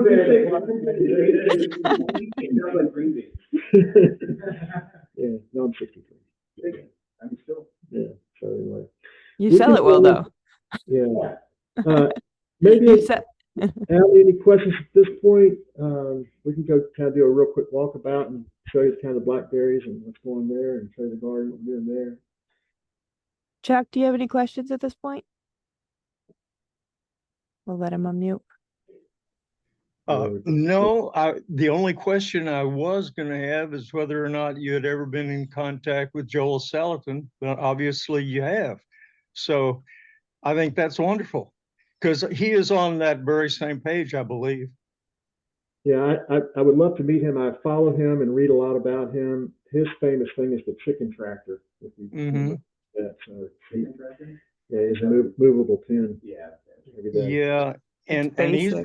he's made a going concern of that polyface farm of his, and it's finally getting some press, I think, and he's getting customers from all over the country that and he figures out a way to get it to them. So he's got it all covered. Anyway, that was going to be my question, and I'm glad you already answered it.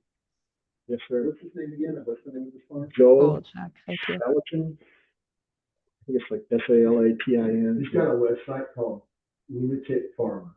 Yeah. Lunatic He wrote a book. Farmer. I actually watched a couple videos the other day. Cool.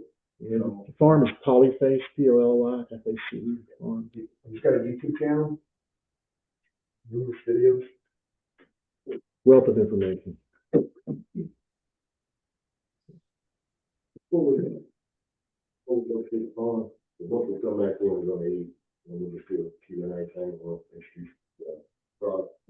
I mean, you don't mind, I just want to show you guys some results that we've gotten before y'all go out and see the farm.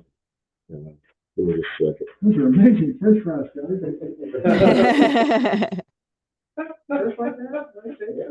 All right. So these are strawberries. This is a mother plant. The one on the left is a mother plant. I don't know if you know how strawberries regenerate, but they'll run. They send runners out, and they will they root in, so they continue to create new plants. So we let the runner come out of this plant, and we put it into the pot on the right. Now the cool thing about this is this is in the middle of summer. It's about 94 degrees, 95 degrees when I took these pictures. But if you'll notice, there's fruit on these strawberries. I don't know if you know anything about strawberries, but strawberries do not like to grow in the heat. They're a cold weather plant. This was in like July, so by then, everyone who has a strawberry field has plowed them under. But what we did notice is the mother plant has drought tolerances and heat tolerances that are incredible. And the clone, it's basically a clone is what it does, is it sends that runner out, that runner roots, and the plant on the right has never been treated. So it picked up those properties and that magnesium from the mother plant, and it brought it into itself, and it gave that plant the same heat and drought tolerance without ever being treated. And the soil hasn't been treated in that pot either. So that's an incredible thing right there for a farmer like me. This is some bell peppers that we grew. If you'll notice the pepper on the right, that was a field. Those are the field planted peppers. You can see a brown spot right there. We noticed that we had about a 50% yield decrease on the field grown peppers because they all got this brown spot on them. They were untreated. The one on the right, that pepper plant on the right, and I'm going to get into these peppers a little bit more. We've done a lot of testing with these pepper plants. But you'll notice, how many of these do you see? 3? So look on the other one. How many do you see just right there visible? 1, 2, 3, 4, 5, maybe 6 of them. All right, that's going to go into these yield increases. Now, not every bell pepper that comes out of this plant, or this looks like this, but this is common. And you see the size difference in these bell peppers, and you say, "Oh, Scott, you just picked one early." No, I did not pick one early. These are the same age bell peppers. They all grew the same time. The difference in it is that, as you can see, this is came from a treated plant, untreated plant. Look at the weight difference here. It's almost double the weight. I'll get you just a second. I want you guys to understand that part of it. All right, go ahead, sir. Do you have a cutting view? So when my grandpa used to do stuff like this, we would grow some massive tomatoes. All the time we'd have massive deals like that when we cut the tomato open, it would be gold. It wouldn't be a lush, good tomato. Yeah, so that's the difference there. These tomatoes, these peppers are delicious. Barry, I think, can attest to that. Hey, the taste from these plants. Have you noticed the over hardening inside No, it actually prevents that. That's awesome. So here's some tomatoes that we grew. The correct nomenclature. These are Roma tomatoes that we grew. I think you can look at the one on the left. We're at 33 inches, and we're at about 25 inches on the one on the right. And if you look at the center picture, treated versus untreated, this is a young plant, but you can see the size difference in these two plants just from the treatments that we've done. This is a better boy tomato plant. This guy's about 5'3". So you see the size of that plant. That's one tomato plant. That's one tomato plant. I think off this one we picked somewhere in the neighborhood of maybe 200 tomatoes off this plant. One plant? Yeah. And well, on the bell pepper, I didn't tell you guys this. So on the bell pepper, that let me go back. On these plants, this very plant that this picture came from, we picked 325 bell peppers off that plant. And you got to understand, this is not the same size plant as a normal plant. Normally, a bell pepper plant will get about 2 foot tall, maybe 1.5 foot wide. It'll produce. I'm really pushing it, giving it 15, but 10 to 15 bell peppers is all you'll ever see off of a bell pepper plant. Ours, we're at 300, over 300 when I stopped counting, and the frost killed it. So we're about 325, somewhere in that neighborhood from one plant. Look at the size there. Look at that color on that bell pepper versus that one. And the taste is incredible. I mean, it really is. Now, this is really something that I want to show you guys. So the magnesium that we use in this system is what's allowing us to have this ability to do these, to go through this drought, go through these heat stresses and things like that. So we stressed a bell pepper plant, and this is right now today, and that plant's still alive, and it's still got peppers on it. I drought stressed this plant for almost a week, and it was just about dead. And then I began to water it again, and within 20 days of me putting the water back to that plant, not treating it anymore, just water, we brought it back to that.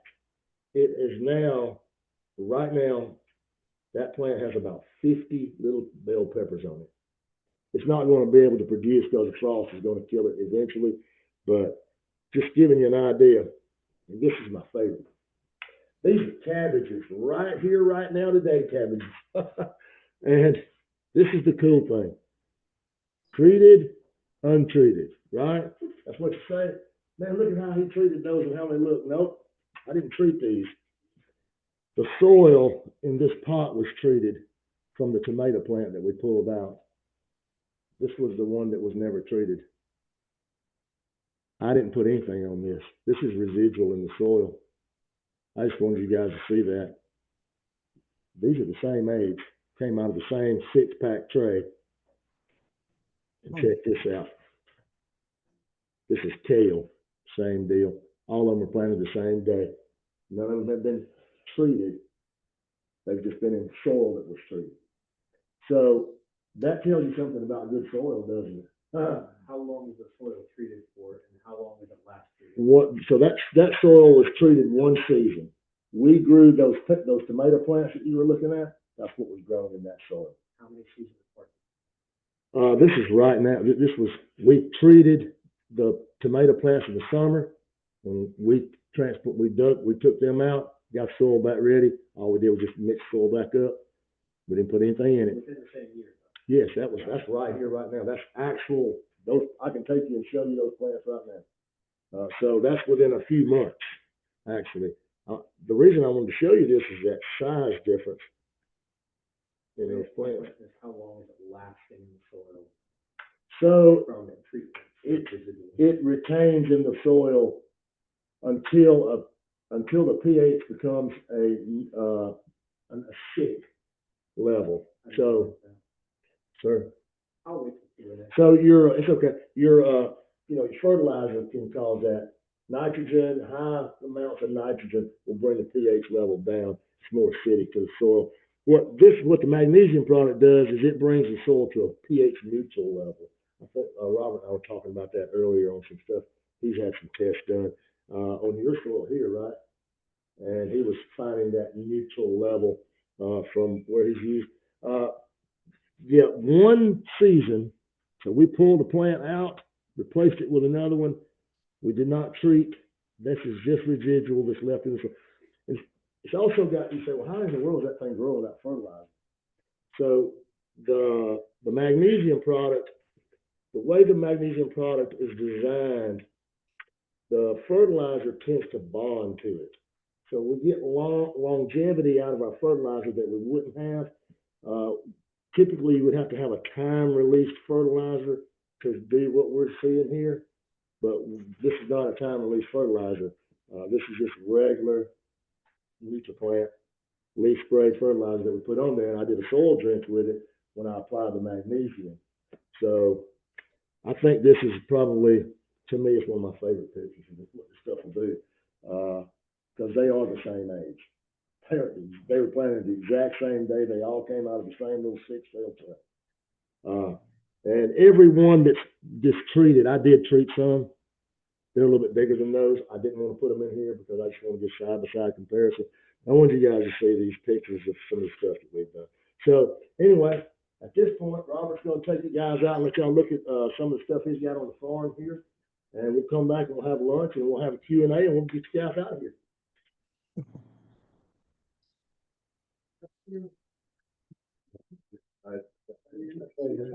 Okay. Well, I won't be able to eat lunch there with you. Right. Okay. So, did you see the link in the chat that I sent for the video that you missed? No, I've downsized the chat. Let me go and take a look right now. See if. Yeah. Hey, Chuck. I'm just touching base with you. There's a lot of milling around. Are you and Allie in good combo? Yeah, we're now in contact. So Hang on for about 5 minutes, and then the group will clear while they're going out. And then I wanted to touch base with you. okay, well, I'm ready to be off. If there's nothing more, I'll be more than happy to, take a WhatsApp call or something during the day if I'm not in the middle of something. But I got things going on in the house today, so. Roger that. Well, what'd you think of this? Give me a 10-second orientation. I'm sorry, what? He asked what you thought of it. Just give him a 10-second response. Oh, 10 out of 10. I mean, I really do. I do. The only question I still am sort of internalizing is whether that nanotechnology is long-term okay for people. That's something I don't know anything about. Sure. And that's something I can chat with you about as far Okay. as breakdown Yeah, of we can do particles. that. We can Yeah. do that offline. There's no reason to keep the meeting going for that. Sure. Wonderful. Well, thanks for attending. Okay, I appreciate it. I think I'll leave and get a couple things done here. Perfect. Have a wonderful day, Chuck. Okay, yeah, nice to see it, everybody. I enjoyed the presentation, and we'll stay in touch. Perfect. Thank you, Chuck. Have a great day. You too. Bye.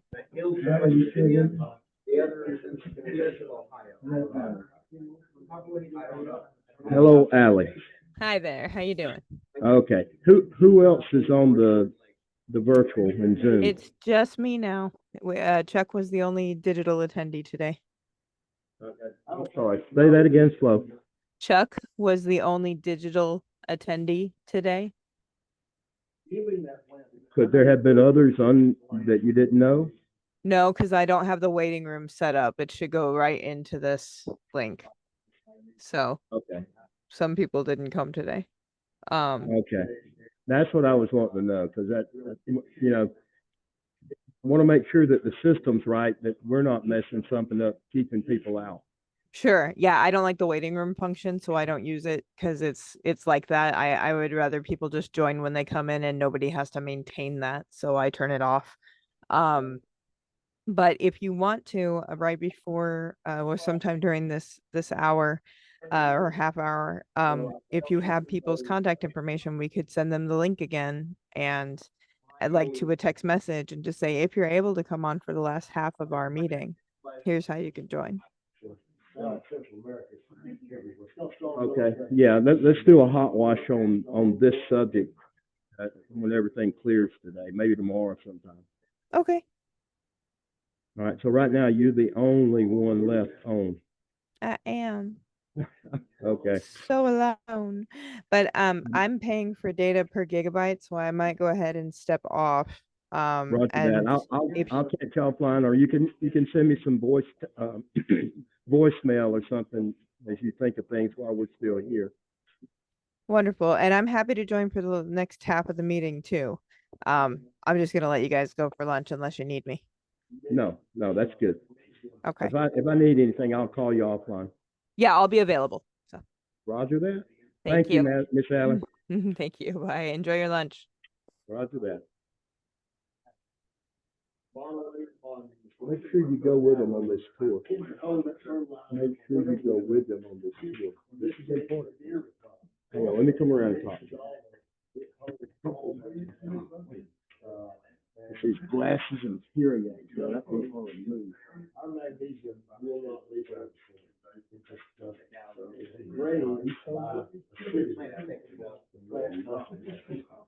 What it does, man, I mean, with these slides, I don't really get into that, I've got some to do. I'll get into a little bit of what the magnesium is.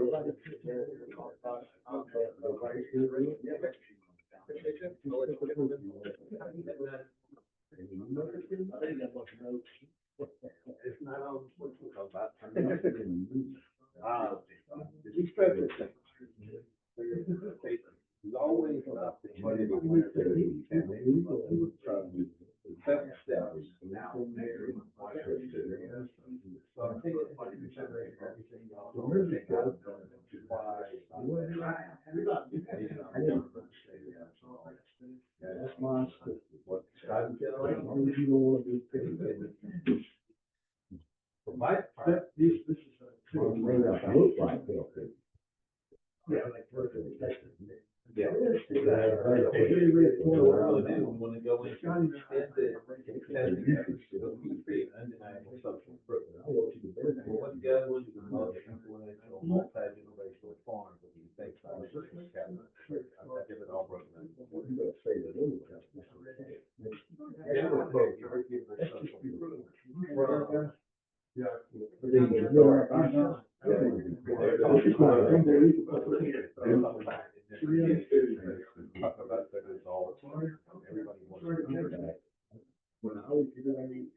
That means if you could have done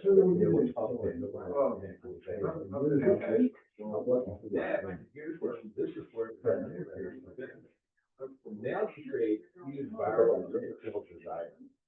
And all these people that hear about this, they can't buy it at any price. Here's the second deed. You've heard of bombers, right? And bombers socks. I've heard of bombers socks. So we make a requirement of the testing thing that the people that are in the phase buy one, get one. And we're gonna help specific targeted communities. This will give us leverage to Tom and ask for a little project too. More than just go back on something that said early in the conversation, what triggered all this. You know what, man? That's from this one. Very close. We're gonna talk about it. It's great. Great. I gotta come in. It's a branch. Agriculture, ministry,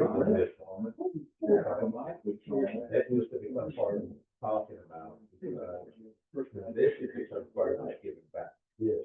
This also allows us to manage the warehouse. This is 15, 20,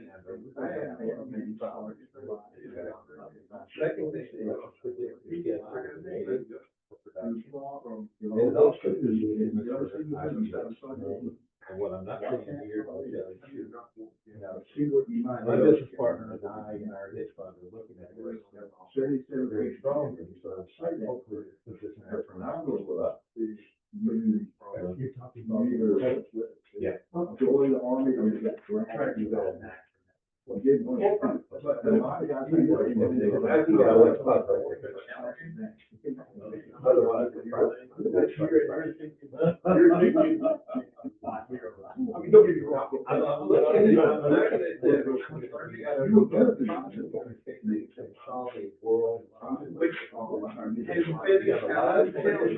Here and there. How long it takes to get there, I don't know. But this built on each level, they built a bigger storage and a bigger road. Breaking out.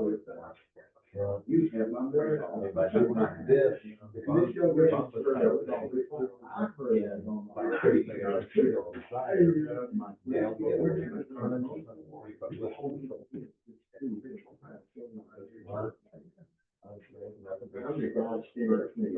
That's my suggested solution for what we described as your challenge.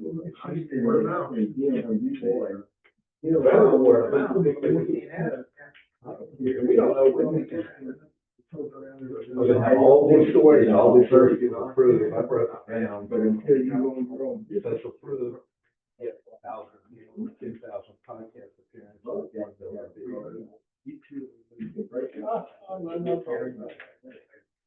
Very street thousand.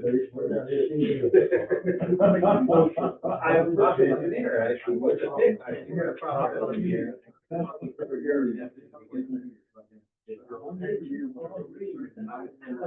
Hard, man.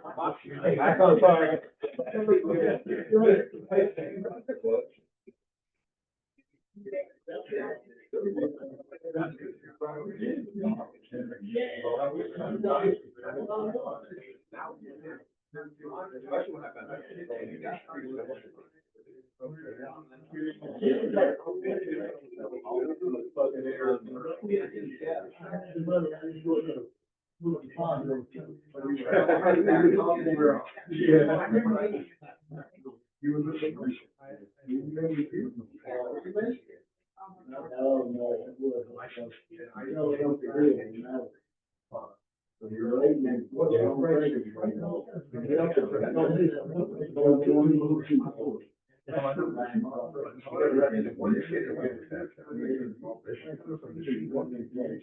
You gotta get that seawater here. Seawater to produce.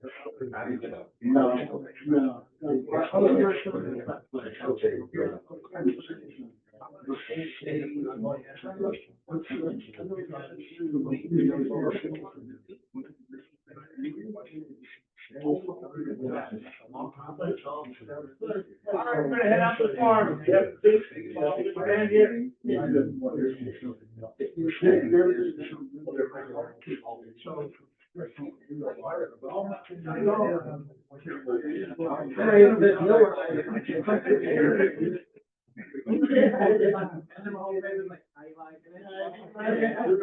How's it going, Dave? Yeah.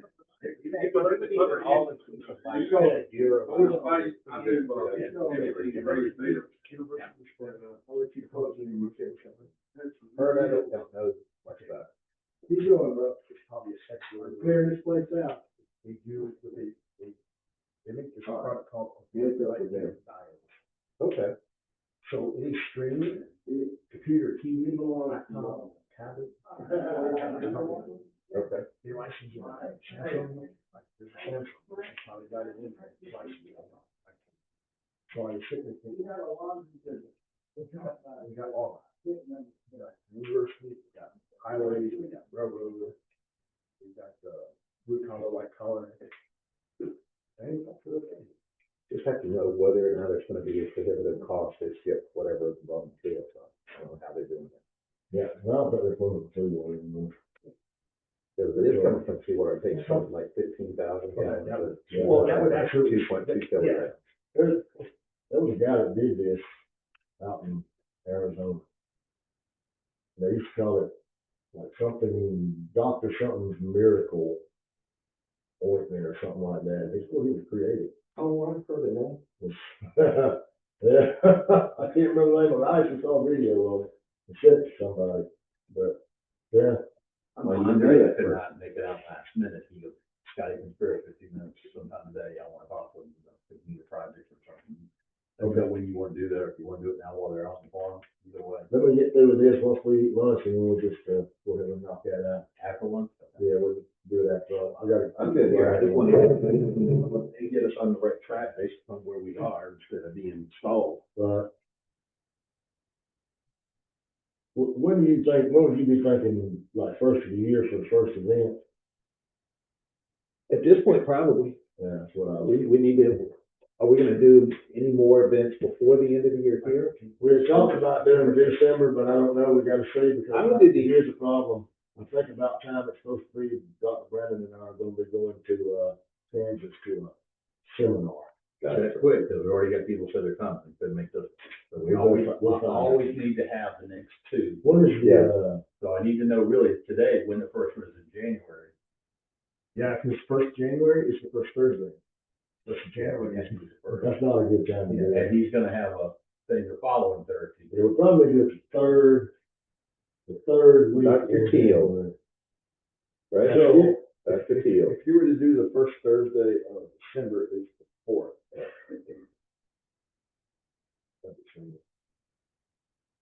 yeah, so we'll still be here then, just the first Thursday. Yeah, December 4th is, December 4th is the first Thursday of So we'll do one December, the fourth. All right, and then you go to the third, so that's gonna be 6 weeks between meetings. We'll do the third week in January, hopefully the third, hopefully we can do the one in January is gonna be. We're gonna have to get a calendar.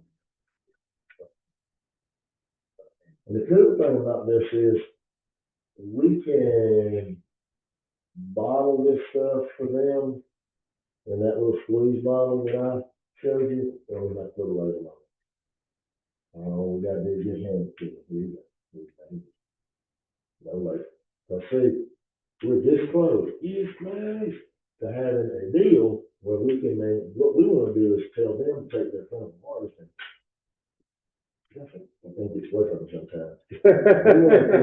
I'm telling you, we need just a license. You're 100%. Well, we want to, Because there's there's too many- pure mag plus. We'll put calcium in it. We've already got all that worked out. Just gotta have the paperwork in place for me. I can buy them. Good thing we think alike. Yeah. Okay, well, the reason. I can't wait to see what that does to the plant. After I talked to Nick, we were on the phone with Nick's, guy that's ready to do our testing. Matter of fact, Magnesium doesn't work fully without calcium. no, it doesn't. And see, the two things that most cannabis plants are deficient in, magnesium and calcium. Matter of fact, this guy we were talking to just said, he said, man, I had a problem at the end of my growth cycle, and I found that it was a magnesium deficiency. Oh, do we have something for you, buddy? That you're gonna love, especially when it gives you 50% yield increase, and it will. So will magnesium or magnesium and calcium together, will that replace Epsom salt? I don't know if it will or not, but I would think it would be think some it kind would. of. I would think that salt. Yeah. I would think it would be better. Yeah. I would think you have a small quantity. I mean, Epsom salt's pretty expensive, so. I think great, and you know, you want to know about that's what they call magnesium bath salts. Yeah, I don't even know what that's about. That would be a huge market. And I'm gonna tell you what I think. Because all the Epsom salt, bath salts have magnesium. They're also contaminated as You're hell. gonna ask me if you need to be scared about what's going on in the food. Oh, you think that's what it is? No, it's just weird. I guess. It's just weird that he's calling, so. Where he called me the first time, then it was where he calling you. I have a question for you from Al. Sure. And this is just for us planning. Okay. Because I think she's, after what I've been saying, I think we may start thinking some stuff.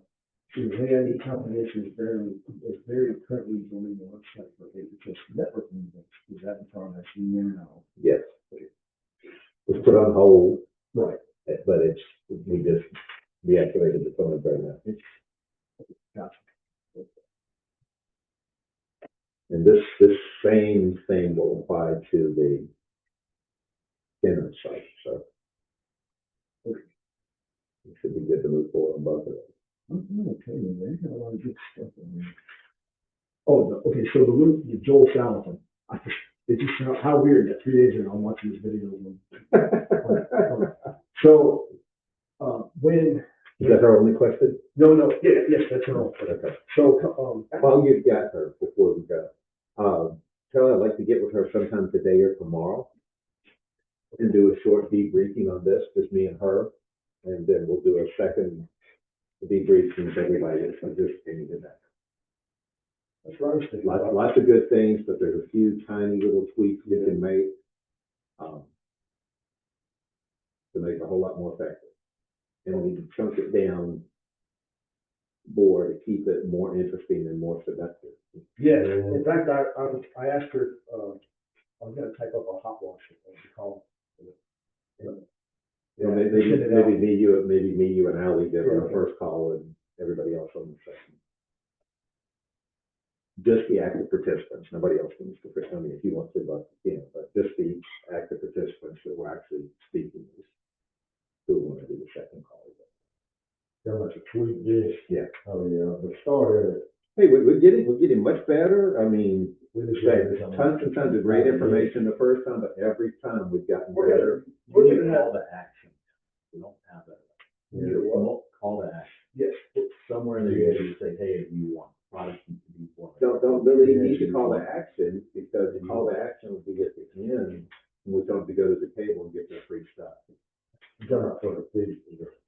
For the live event. They need to know what's next. As soon as we start charging the $497 or whatever the price ends up being, that is going to include their testing supplies if they're qualified. I mean, it has to be a qualification too. It's not just. When are you putting forward that they can be tied to the community long term, that there's income streams to be made here if they're interested, that there's other ways of accessing the product? Part of that will be covered during the live event. Just like any other networking thing, the meeting, after the meeting is always where the dealing is done. So when we invite them to dinner, when we invite them to dinner after the event. And here's where you can go talk. Yep. This table out, this table. That's two different things. That's tables during the event, Okay. when we have more people here. We've got like 20 people here, we break it into tables of like 4 or 5 people each, and one person is answering the question. What I'm talking about is after the end of the event, say we're ending this thing at 3 o'clock or 4 o'clock or whatever. We're going to invite them to join us for dinner at some restaurant near here. That's where all your wheeling and dealing is done, right there. You need to sort of plant that prior to that point, say, hey, there's some directions you can take here, we're gonna talk about it over dinner, but you can talk about A, B, or C. Folks going through this type of discussion, and then but you need to have some kind of general direction so they know. There's no, the way we're doing this, there's no sale in the event because they're getting everything they need if they're invited to participate in the event. Okay? When they come to the event. Follow up or at dinner. Right. So what you put Because together. the moment you start selling at the event, instead of giving them the information that they came for, now you're competing with everybody else. But if you're selling and then they're getting a surprise and they're getting to try it at no additional charge, now you create a huge reciprocity situation where they're going to be bending over backwards to benefit us. So, what did you find out from Jennifer on this restrictions that Amway has on us, on this marketing on this? And pretty much the same piece Oh, I've had. You do get some limitations of what Amway will allow you to do as far as marketing. There's so much you can do so legally. But especially more than mentioning that this is the third product, and here's why, in the group conversation, I would do a whole lot of marketing online with it. I mean, I want to wave the magnesium flag and then show them. The stuff online is not even going to mention any of that. Right. All the stuff on the line is saying, this is what you're going to find at the event, this is the agenda, these are the speakers, that kind of thing. What do you want to do with it that you're not sure you can do? Maybe I can help you by the workaround. Well, I mean, I guess we could, how much talking about it can we do during these presentations? All the way through, no problem. Conversation, all you want. Okay. What you put out there that anyone can go pick up and read and complain about, a different ballgame altogether. In a PowerPoint, in, just a picture of it, so, hey, we use this. The two things to What say you say is, is different than what this you is what we use at work, and these are the protocols that you're required to follow to participate in our test. Right. I've got other wording for that and so on. But I did a really extensive thing for the cannabis side.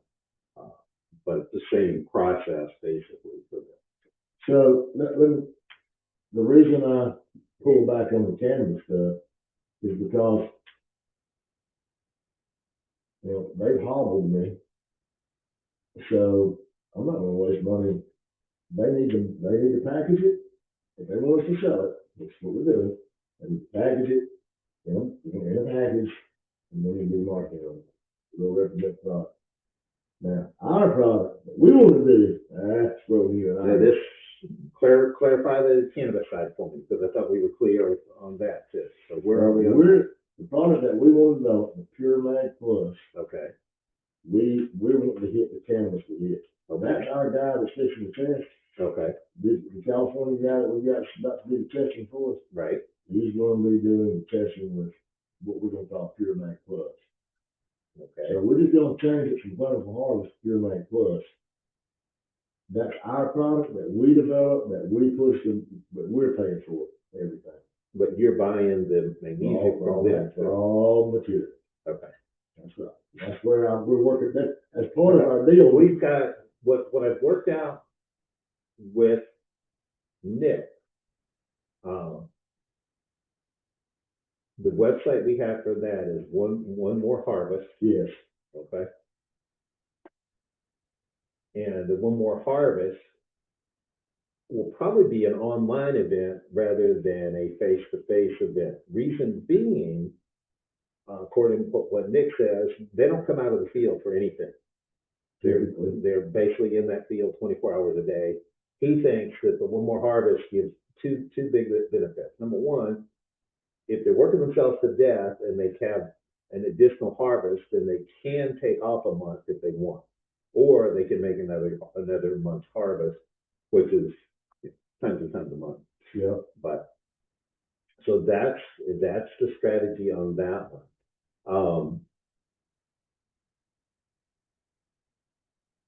So I don't see where, if you're getting the product that you're creating Pure Mag Plus from, I don't see where nanotech comes into that other than supplying you, right? Okay.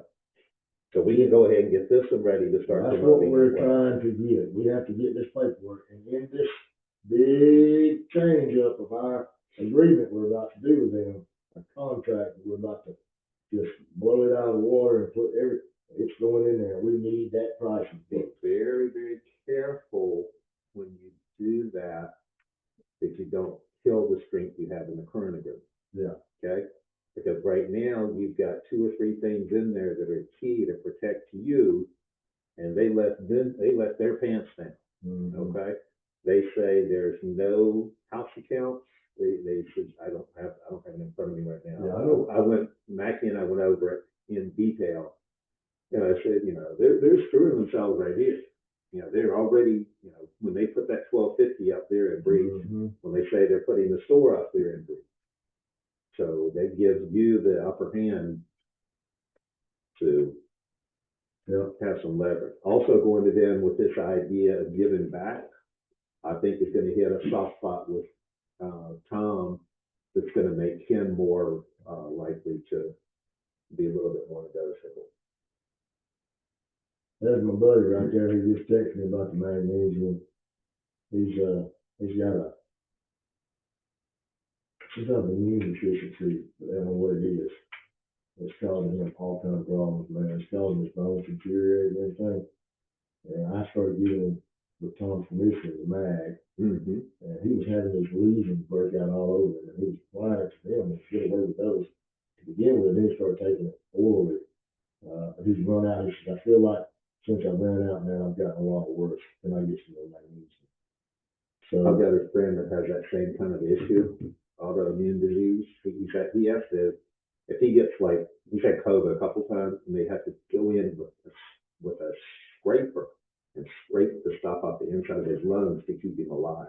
oh, it's, I can't even imagine. man, he just got the respiratory. Look, he needs to get an appointment with Dr. Allen. She's got Yeah. a thing already. Yeah.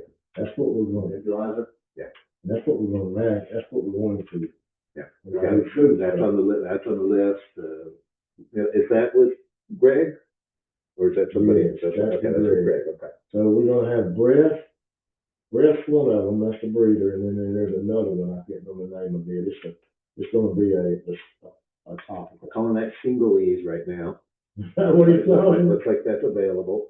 Singleese. We did, another one we came up with is, I can't remember if it's burn free or burn whatever, but same basic Yeah. product, but one's going to be targeted for skin irritations, Yep. focusing on shingles, because everybody's scared to death of shingles anyway. And the second one Which I is have right now, by the any way. kind of burn. What's that? I have them right now. You have them right now? Have you put this magnesium on? I have not. I want to see how. I'm gonna let them get as bad as they're gonna get. Then I'm gonna fly. They're just in the itchy burn stage right now. They're going to get worse. Oh, I know. I had, That's what I'm waiting I had on. it once, and it was unbearable until I Yeah, discovered it's my getting joints. Did your. your joints start hurting? No, it was Yeah, only man, like, in the middle of my back, and what drove me crazy, I couldn't even reach it. Yeah, it's itchy and fire. Yeah, it just Yeah, I've got most it right now. uncomfortable sensation you can imagine. It's horrible, man. They just pop out anywhere. Yeah, I put food grade aloe on it. Is what took care of it like in 3 days. But so we're talking about putting aloe or an essential oil, who knows which one into the shingle. Yeah, that'd be awesome. Yeah, I'd like to try that one, but yeah, I'm gonna put something on it. I was letting it simmer for a little while and see how bad it's gonna get, and, you know, 'cause it's gonna get worse. You're glutton for punishment. I've had it before. I've had it Oh, you've had it right before? here. Yeah, I had it internally. I didn't have the lesions come out. Internally. Oh shit! It was like somebody had a hot branding iron and stuff right there. That's what it felt like. Yeah, that's what it felt like on my back. where it Excruciating. Burned, Yeah, burned, itch, tingled. making me itch right there. But it wasn't nearly as bad as people make it sound like when you hear about it on TV. Yeah. Like that. Yeah. They say that some of the lesions are pretty bad. Yeah. They can be. Like mine is just it looks almost like a little skin, just like a little allergic reaction. is what it No, is. mine was bad. Was it? Yeah, Yeah, mine's just like like getting bumped up, Oof. and burning and pussy. Good times. Yeah. Don't remind me. It's been about 6 years ago. I hope I don't ever have it again. Well, now, Well, I may need it now, I do, you yeah. take that shot twice. And that's it. I don't think so. It's just the one for, you can take just that one. Hey, I told Here's the thing about any vaccine that people won't tell you. Natural immunity, when your T cell grabs onto something, once it kills it, it releases it. So that T cell is available to protect you Right. again. When you put an old fashioned vaccine into it and it grabs a dead vaccine, it doesn't release it because it didn't kill it. So it's tying up that receptor. And God knows what the mRNA does to it. Yeah. I'm not taking it. I'm just, it's Hey, available. I don't take, the last vaccine I took, I got dog bit, again, about 6 years ago.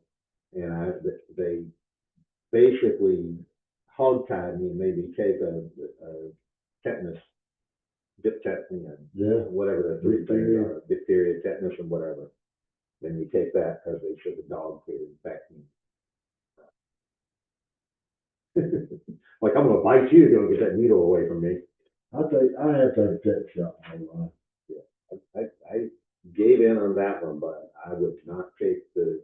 I'd rather take a tetanus Vaccine, shot but and just, Tetanus don't bother me. Yellow fever. huh? Yellow fever. Yellow fever. That's not get my ass. Mm. You had yellow fever. No, I had to get it. Oh, the shot. Yeah, I've heard bad things about that. that will, I had to do it because I was in the military, but, Yeah. the day you get when you get your yellow fever, you're considered out of commission for a day Yeah, because you're down. yeah. That's what they had Bill Well, like. back in the sixties, when they did the, great big guns and get Yeah. the measles things, I had a bad reaction to that. Did you? Yeah. You'd have a little circle. Yeah. Hey, some people have the circle. Like my Some arm's don't. gonna fall off. I think that's a lot. The worst one for just killing you in general was yellow. I got the first 3, the 6 for anthrax. Damn, that hurt. Mm. I heard bad things about that one It's too. it's like having a searing marble put in your tricep Oh, after it gets injected. God, that sounds horrible. That was painful. Searing marble. mm. That was painful. It didn't go away fast either. Did you go get drunk to? Or go Yeah, pretty much. smoke some agri-harvest weed? So, okay, before I forget, so now, I recommended to Ally that I was gonna type up a hot wash of the event, but you wanted to get together with Ally before that, before she? No, why don't you type up yours? I'm sure she's made her notes, I made my notes, and then she and I had worked on format and so on before. So I'll pull that up too, Okay. and we can go through it. All right.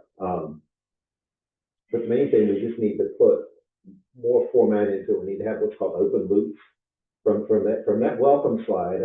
On the welcome slide, the way they had it written, says good stuff, but it doesn't create an open loop in the person's mind. So I put, She and I have been talking about, she started one. imagine healthier soil, happier plants in a truly abundant harvest, all while saving time and money. Okay. If you have that, well, first you have a welcome slide before the thing starts. When it starts, then you bring this slide up to open their mind. So now you said imagine, whenever you say imagine, then that opens people to receiving new information. And that is like the thing, where you say our agri-harvest system, you want to say agri-harvest solution system. Okay. 2 reasons. Number one, solutions and answers are 2 of the most powerful words you can use in marketing. And when you combine solutions and systems, now you have alliteration so they'll remember it. Right. So agri-harvest, not to mention it's ASS.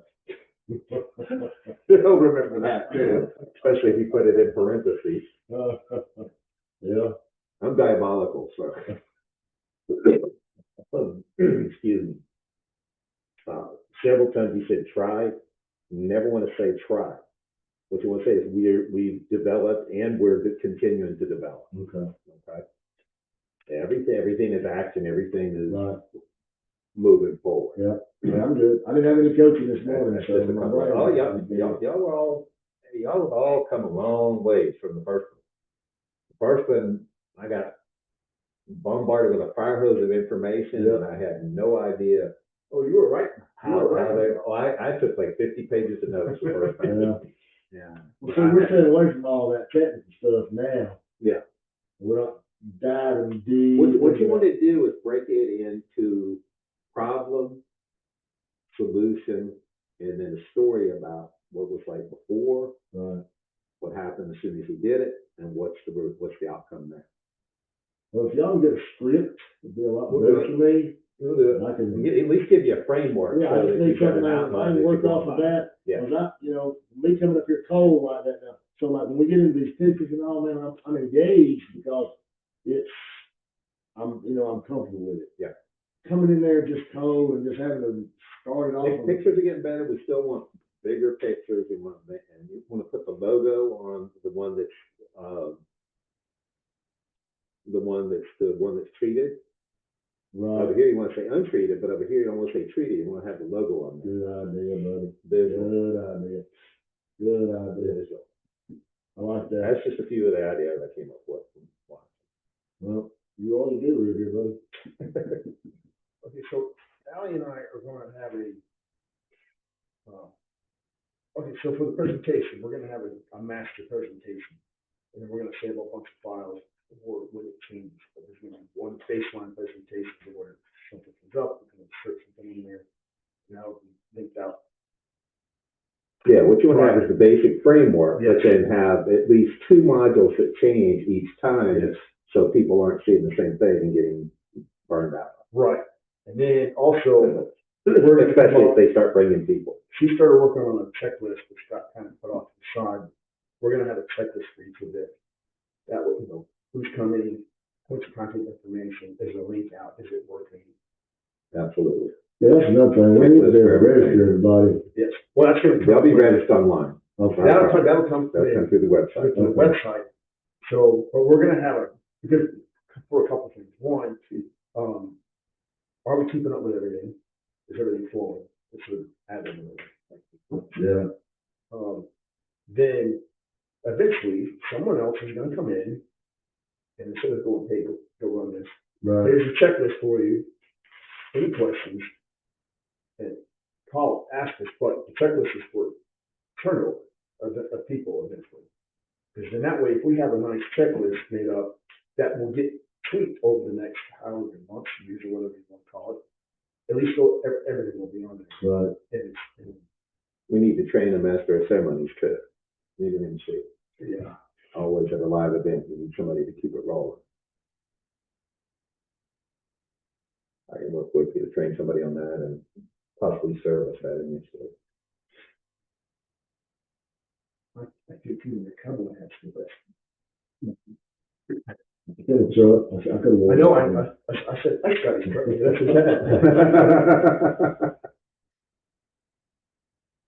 it. Well, yeah, you need a cowboy hat with the agri-harvest solution. There you go. On the front. There you go. You like that gold, don't you? Bring back the 80s, you put pins on. Oh, man. Should I get my bandana, my rebel flag? You gotta get a VW minibus too, right?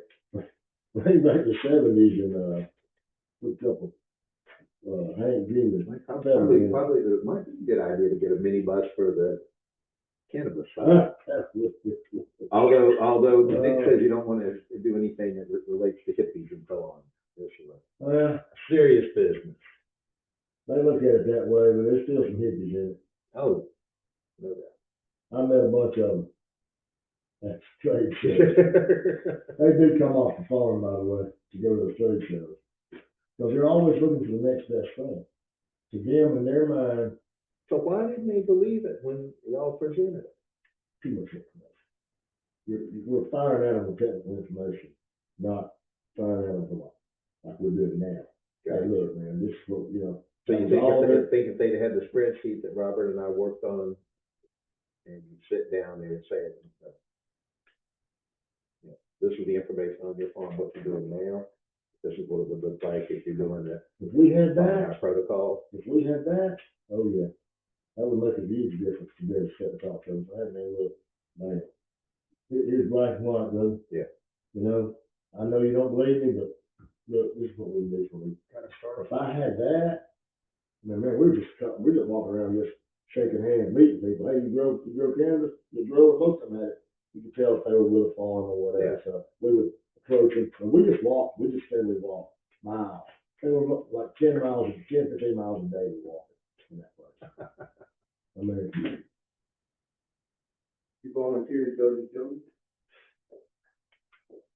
what's that? What was that about? Oh, what I said, what I said. Oh, that's all. Yeah, oh, but I'm not going down there because the seawater's too hot. Air conditioner and shit, so. Where's the Marine? The Navy down. Calling the Marine, where's that Marine at? So you heard what happened last night, didn't you? Venezuela rammed one of our battleships. You're looking at details. Hey, I got one that happened last night. Did you see where the Department of Transportation said they're about to cut the zones down for flying? Yeah. I didn't just. Yep. Yeah, I didn't hear that. Next week that will be in effect. It could be today. Everything is going to be today. Yeah. Everybody should know what was coming when they realized Trump was the commander in chief. ASAP was the new Secretary of War, and the fact they changed it to Secretary of War. Yeah. Now, why is that significant? Because it's so you can understand what's about to happen. That's the, Why? It ain't for me, it ain't for him, it ain't for him. It's for you, and It used to be the department. they know you know that. We do, but most people don't. Do you know, how good are you at sign off? Pretty good. Okay. He's a marketing guy, come on. What the hell is marketing? There's, I knew that he was gonna come up with a detail. BH, was Del Marks? He even knows the guy's name. Bricks, he's Brick Walker, wrote a book on strategy. And he's on his introduction to strategy, he talks about how sales use strategy to sell things. On sell. Correct. To trick people, to force them to do some kind of fire. But see, that's not sales. That's marketing. Here's the guy with the bayonet that's gonna kill him. But Del Marks, He does an artillery cut. He sets the battle. He sets the field up. He kills. He just screws up the head. I got a couple books from, my, I go, I've read a book before. psychological ops. I got a couple books on that, she gets fun. Yeah, read the book on covert persuasion. The Marine nailed their ass. You know what I told him? I had so much fun. You hear what I told him? Tell me again. I worked for the Department of the Navy. It worked for the Department of the Navy. He shut up. He said, Yeah, but you messed up. You proved his point. Maybe not the, A, B, C, D, E, F, G, H, I, J, K, what combination, you know what I'm saying? But when you made a force march between all of us, don't think he didn't know. Commodore. Oh, no, sir. You just worked it out for me, my daughter. What? That's how I know him, because he's dating my youngest daughter. Oh, okay. And she's up with me. Yeah. Hey, I will tell him, brother, if you're going to the jungle, don't wear that shirt you got on. You're gonna be spread eagle in a room somewhere with two black women. Hey, Friday, he knows the Padawan that went with me. I looked at him, I said, why did you wear that shirt? We're leaving. Why did you wear that shirt? He just laughed. It was so, I'm like,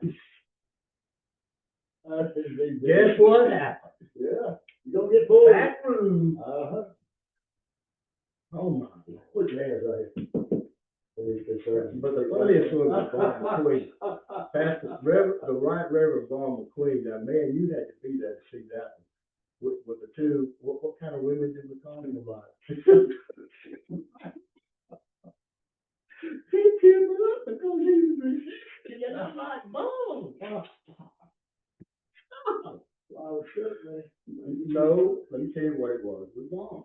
What he had, no, it was like he was in his living room. You ain't in your terrain. Yeah. You're not in America. Yeah. You ain't where your buddies are. You've known the sheriff and the judge and the district attorney and blah, blah, blah. You don't walk around all goofy and, oh, I forgot that. Let me go back here. He was all over the place. He said, why? I haven't done anything.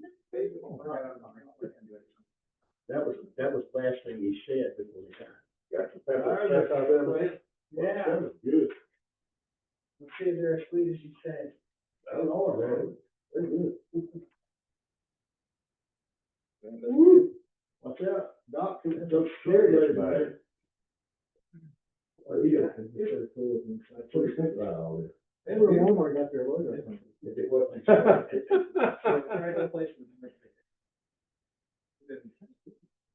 Did you show the room? Oh, yeah. They look similar.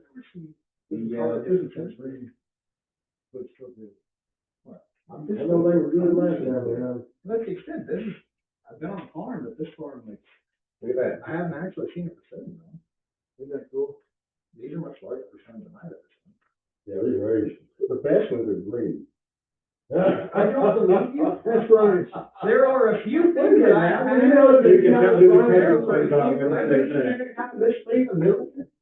give you the benefit, I would give it a try, but only because I know that I can. Oh, no, no, God, you So, so I measured the shirt. I think it's 20. I've been there before. I know that. Right. Not all of it. What are they? The Asian ones are high in sugar. Tomatoes are good. I mean, what if I bought something from Walmart? What I have to say. Yeah, probably have. Just because of time. But the interesting thing that I learned was 12% is a magic number for distilling. If you got $3 12%, you make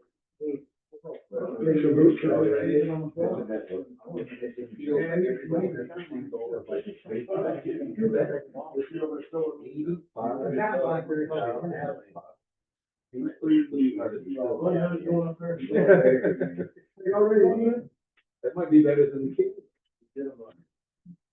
We've got chicken noodle soup. Oh. The peppers and carrots from the farm. Carrots were picked yesterday afternoon, so they're pretty fresh. The chicken in here is from Yellow Rose Farms, which is a young university vine. Robert Stockwell, all the chef, yeah, she's a chef. Worked with James Spears with the 56 and all those things.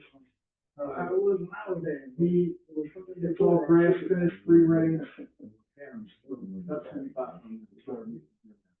It's really good.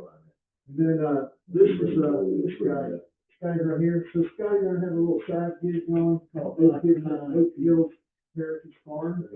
We are raising Jenny Red Heirloom corn, which was the preferred corn in the early 1930s for the moonshiners in Alabama and Georgia. Does really well.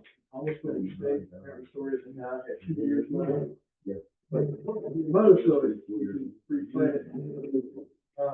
It's one of the highest sugar starch contents there is. So we've got Jenny Red Heirloom cornbread.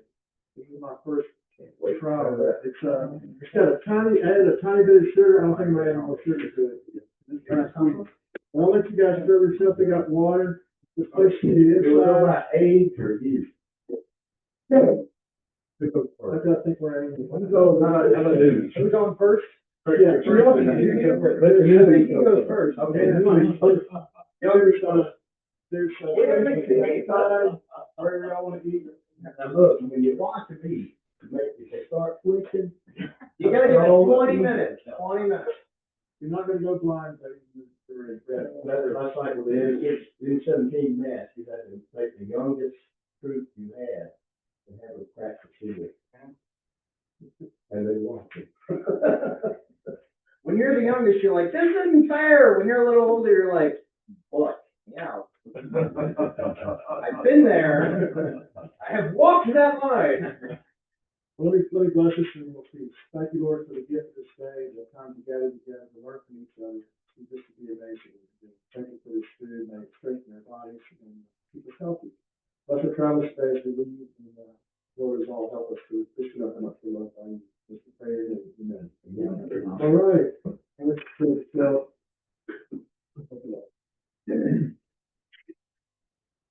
You go ahead, you get over, yes.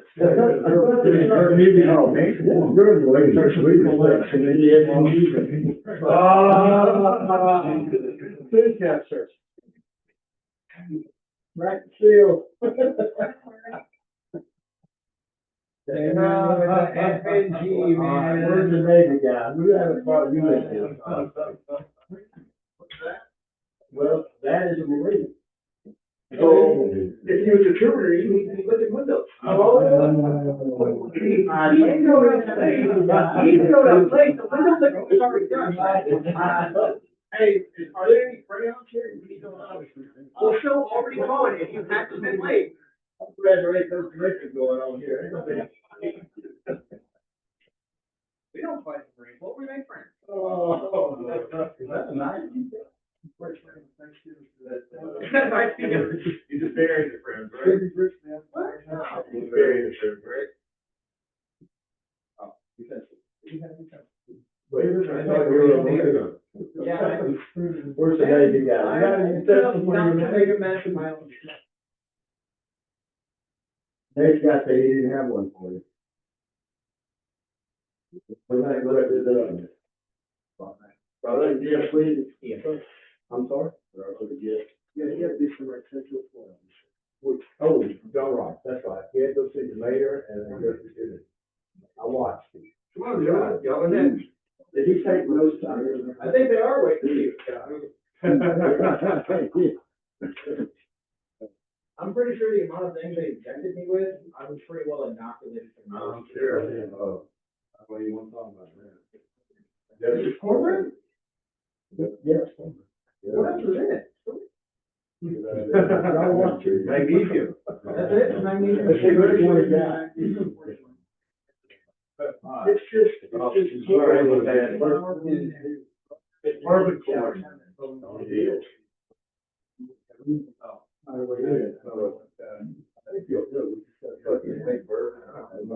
Yeah, I don't, the amount of things like, you know what it is, like, literally do not know.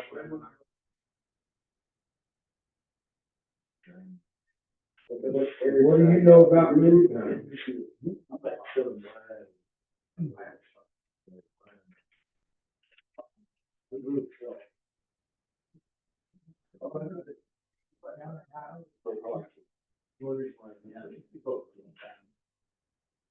You like sleep wine?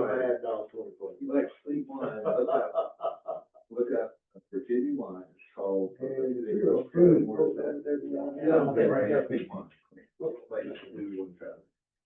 It's called Sweet Mountain Ball.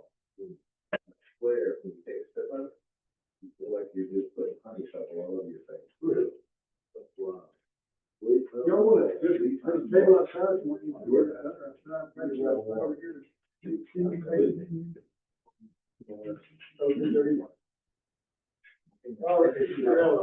What time today?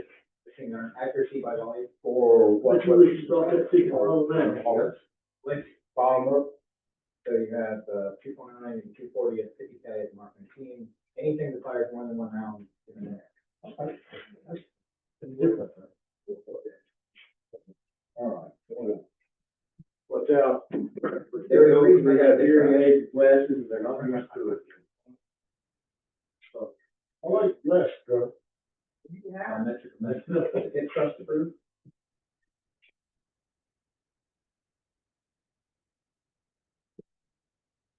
You ain't wrong. Yeah.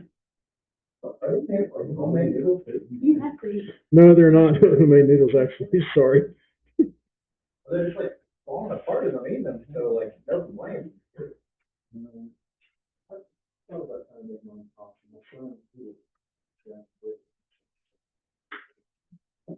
Alright. There's a certain line between amortizing costs.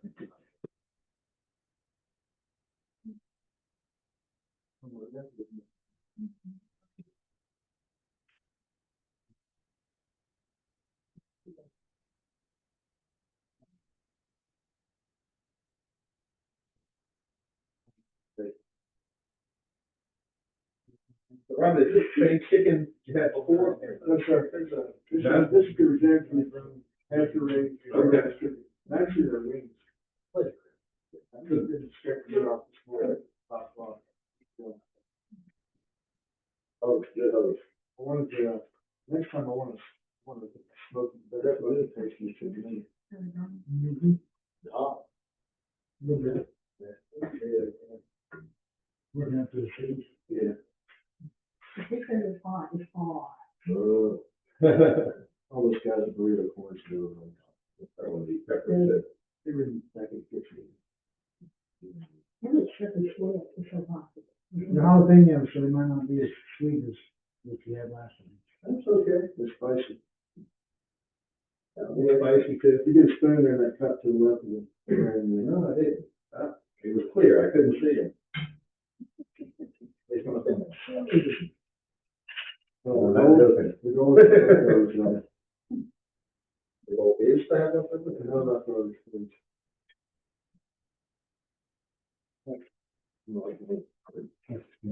You should. Mhm. 20. What do you Going do? around with stuff put in.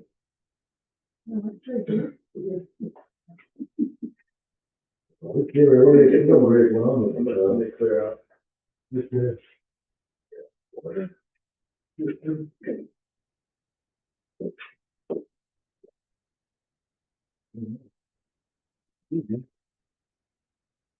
But the corn is dead, but it's loose one bread? Well, it's got, you know, it's got something like white flour.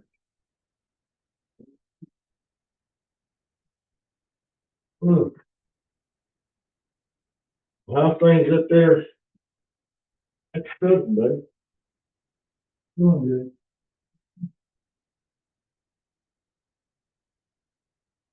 I like throwing, man. Mm-hmm. Got some good ideas. He does. He does, and I know one day, it's a blessing working for him. That's one special, I have some employees with you, and that's what I went to him and said, look, this is my problem, this is my solution. What is, it? Like, what can I do? And he said, absolutely. That's your problem, Nate. You make it.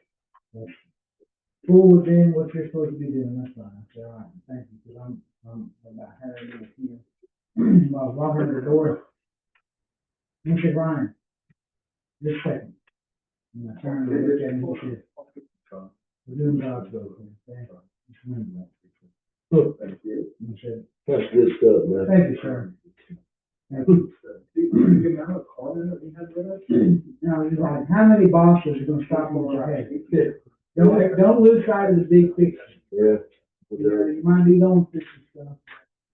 At the end of the day, God here, serving children and families, trying to go back to Lord's vision, and that's what he was there for. Yeah. You know, God and family, and no, it's awesome. That was great.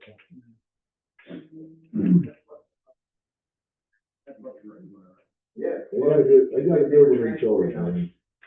He's smart guy. I like him. I've had a couple of those guys that I know, that, y'all need to shut up. Y'all the very ones gonna run your mouth, y'all need nothing. Y'all been running your mouth, and then sit foot up there 30 years, and give them one dime for it, take your pigeon and hit the road. I could dump with one of that. Yeah, you can. We're supposed to stay out of it and stay neutral. Yeah. But that's what y'all do. Yeah, they had a lot of stuff, you know, on social media last year. We got a good warning. We're gonna be terminating if you make any comments and put state out. Let people do what they need to do and have their discussion, but that's, you know, we completely out of it. Yeah, I don't have social media, so I don't know. Yeah, I don't know. So I remember the email. Yeah, I don't know what's being said. I know there was some big discussion right there. It is, Well, that was almost like a tape. So this is the first bite of the pepper, very sweet on the tip. But the second bite, can I take it? yeah, my second one. Okay, that's. Magnesium does it. My face. I see it. That magnesium does tend to make it a little more potent. So obviously it's the name, the plant name, the music mechanism, so is it FR magnesium?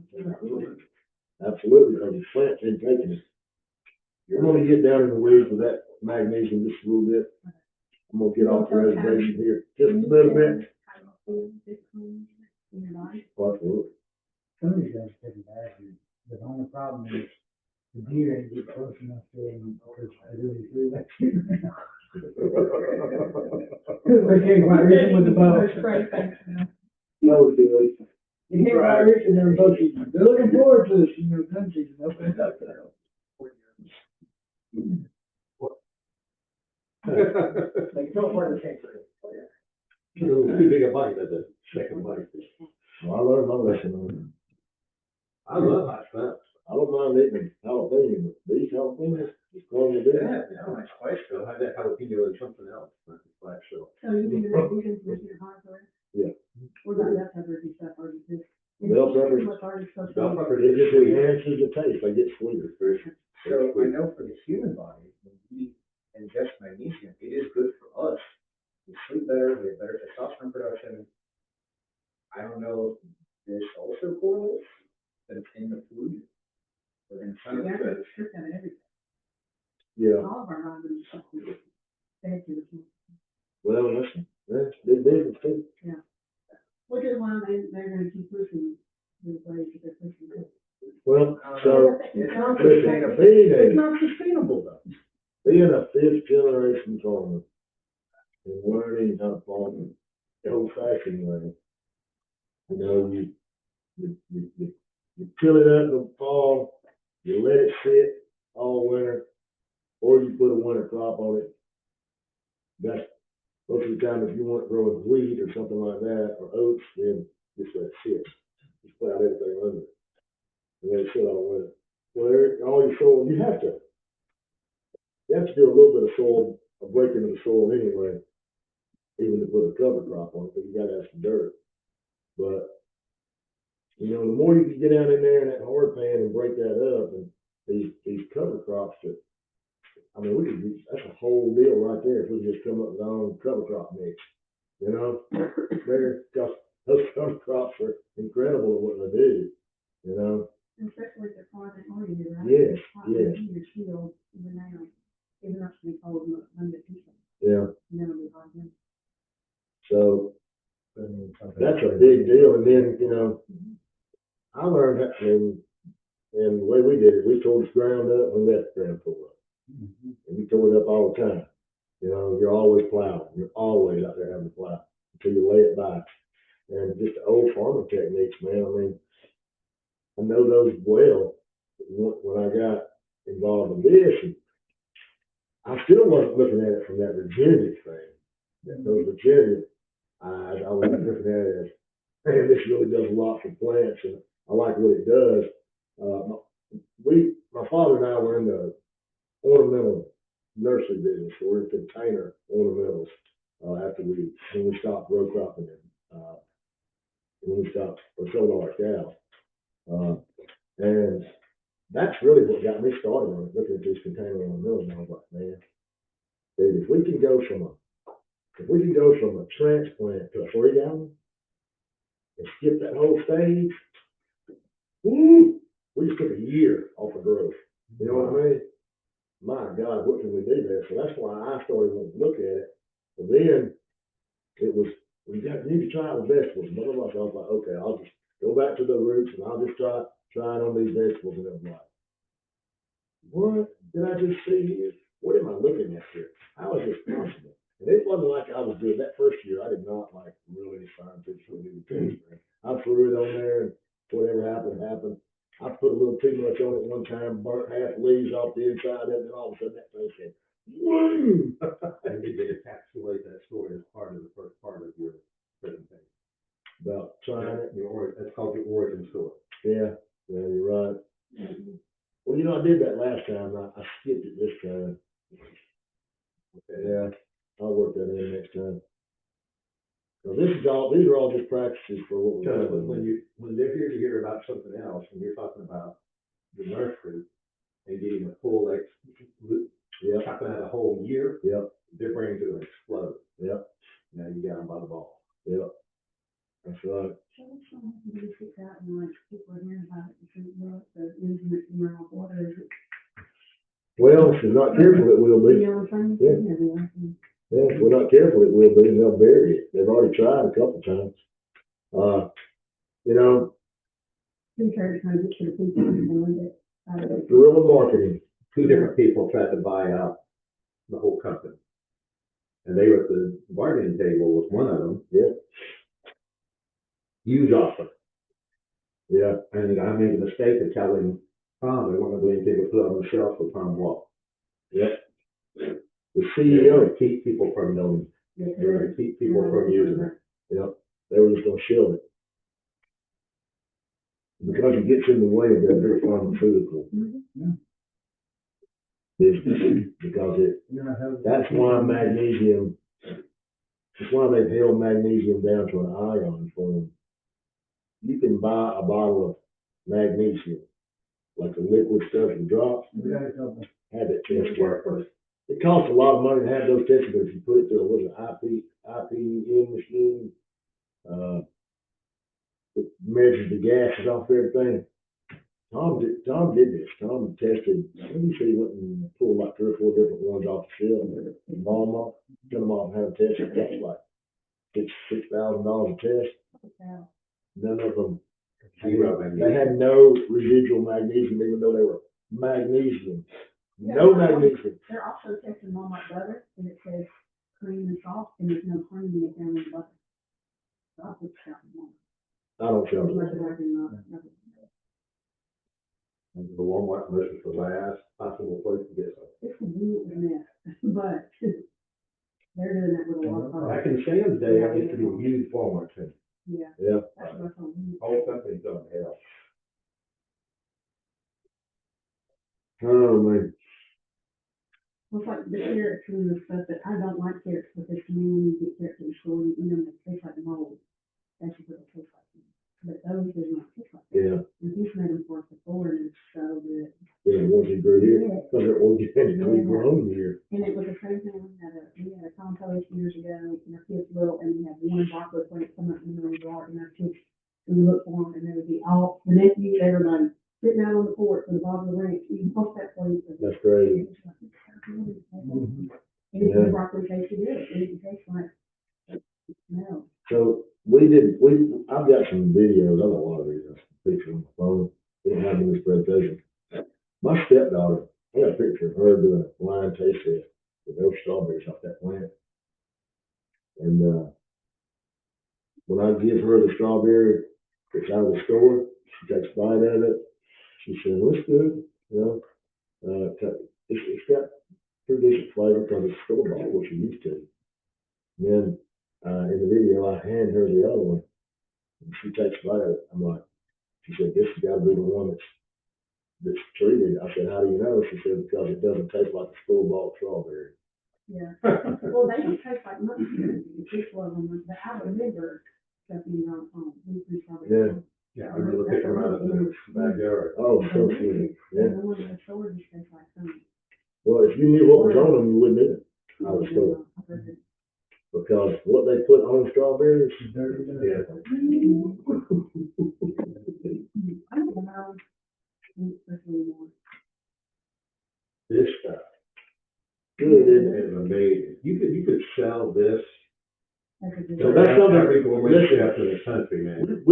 Robert and I may need to talk to you, because Robert thinks that we need to push the grits and the cornmeal and all that, and not even worry about the bourbon.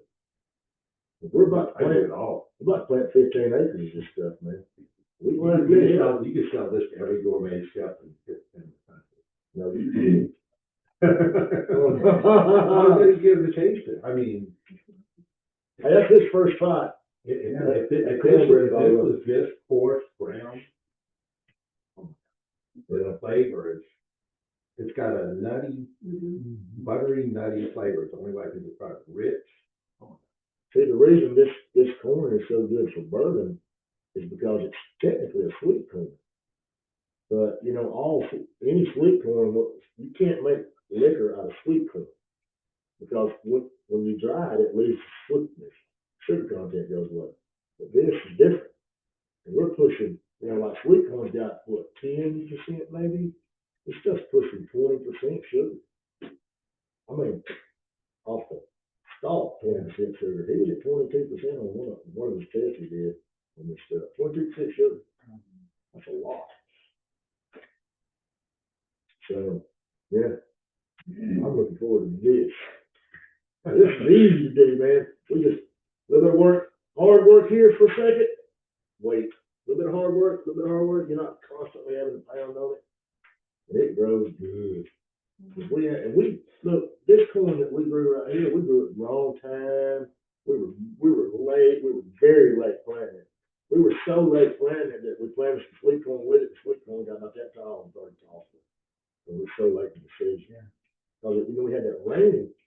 raining. All that rain early in the season, and we got caught up in couldn't plant it. Wait, they said, when you see it, might need it. Yeah, that's true too. That's what he said. We're gonna do a test run, probably about 10 rows that we're gonna distribute magnesium. I'll show you what magnesium gives us. So this is a dent corn, this is a red dent corn. All these heirloom corns are different. Yes, that's what we're gonna do, Robert. So Robert and I have decided that we're gonna take my farm, and that's where the name Oak Hill Farm, Oak Hill Heirloom Farm is coming from. We're just gonna grow heirloom stuff, and So that's we're it. gonna be a provider for people who want to sell and use ground trees for the farm and stuff to do that. I don't know, we haven't talked about that far. Well, Yeah. yeah, we're gonna have our own seed bank. So earlier, when you were talking about this, you treated the seeds, didn't you soak the seeds before you planted them in the magnesium solution? Yeah, I soaked them. And then, I wouldn't show y'all this, she didn't put this on there. So, you wanna know why we're picking so many peppers off these plants? That's why. And that pepper right there, that plant, that's the one that I showed you that I drought stressed. Look at all that. Count those babies and blooms. There's like 10, 15 of them, and that's a look, that's only one runner that long.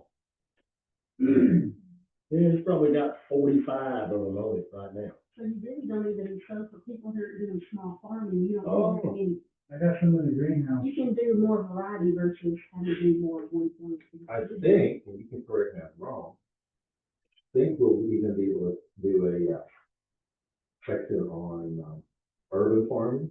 Yeah, Some people how on their porch, it's they perfect. could create Mm-hmm. produce that they could sell. Yep. For money. They could. I got Not to mention just feeding themselves.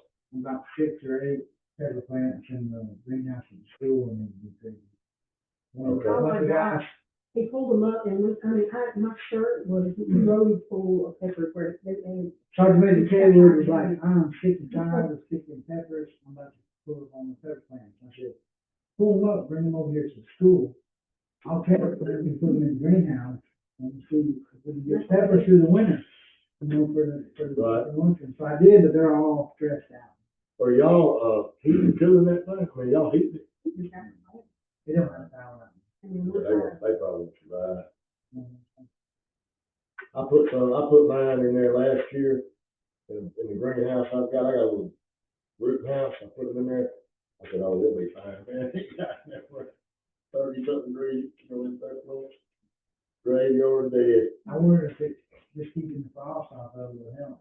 It'll help for a little while, but once it gets down to a certain, it'll cook for you. And if it, best thing to do is boil them down here. Yeah. But he and I are about to do some, What, 2 weeks? that's Jimmy Red on the cob. That's a pretty. Yeah. Y'all had it down here the first time. It's like field course too, right? It's hard right now, like solid. Very solid. What he's picking up for you, not right there, Yeah, I mean, that's been sitting on the sun for a while. I was gonna show you a picture of it. The different, there it is. So, it's like 3 rows here. I planted a yellow dent. Oh shit, right on this picture. I treated 3 rows. This is yellow dent. Tell me what was treated and what wasn't. Sure, one of that, one of the treated. There's barely even anything on the right. And look, that didn't have fertilizer on it either. So I went against every farming practice. Farming practice says, when you plant seed, put fertilizer on it. When you lay it by, you give it that dose of nitrogen that it needs to finish producing. I did none of that.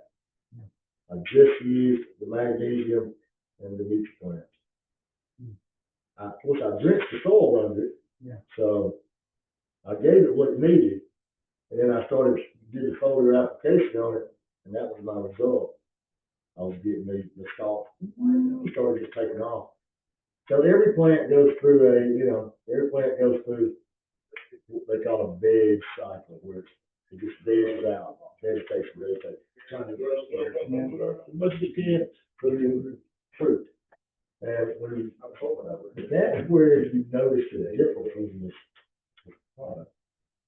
When you start into that vegetative cycle, That's okay.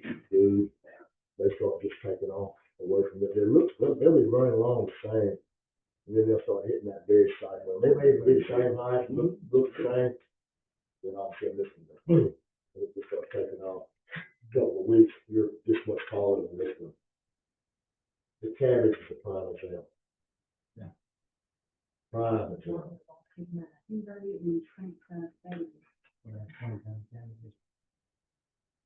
I'm interested to see what this produces, how big these cabbages are. Come out here. There again, I still have not fertilized myself. 1 pound cabbage? You couldn't sit in the same, yeah, stuff, watching all the other. But they make sauerkraut and stuff, so they're looking for good cabbage. Sauerkraut and cabbage rolls.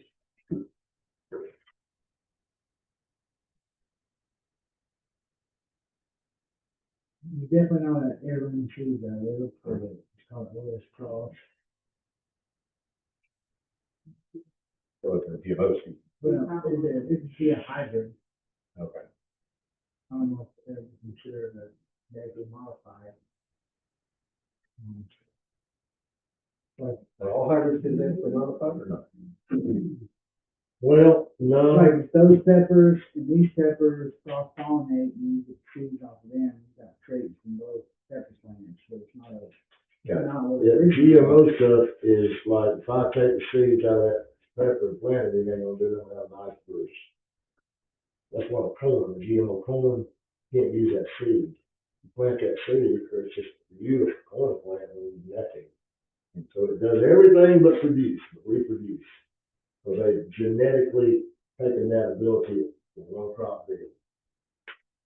And then they modified it to accept Roundup. King corn is probably. That modify us to accept Roundup, though. Oh, Yeah. they modified us to accept it, and we accept it, it's not easy. They're probably working on it. Around those dirty people. I got the double entendre there. I think they're already in New York in great number based upon this last election. Did you get it? Did you order there? Mondami got it. Yeah, he got it. That's great. Well, sometimes you gotta give people what they ask for. And so the majority of his votes were from females under the age of 30. That's Females the under one the they age of count. They don't count the illegal aliens. They let vote up there. Yeah. Crazy as much. You know, they let illegal aliens vote in local elections in New York. I know that's the craziest thing I've ever in my life. Hey, whatever. It's all mine. Why do you think they shipped so many of them up there?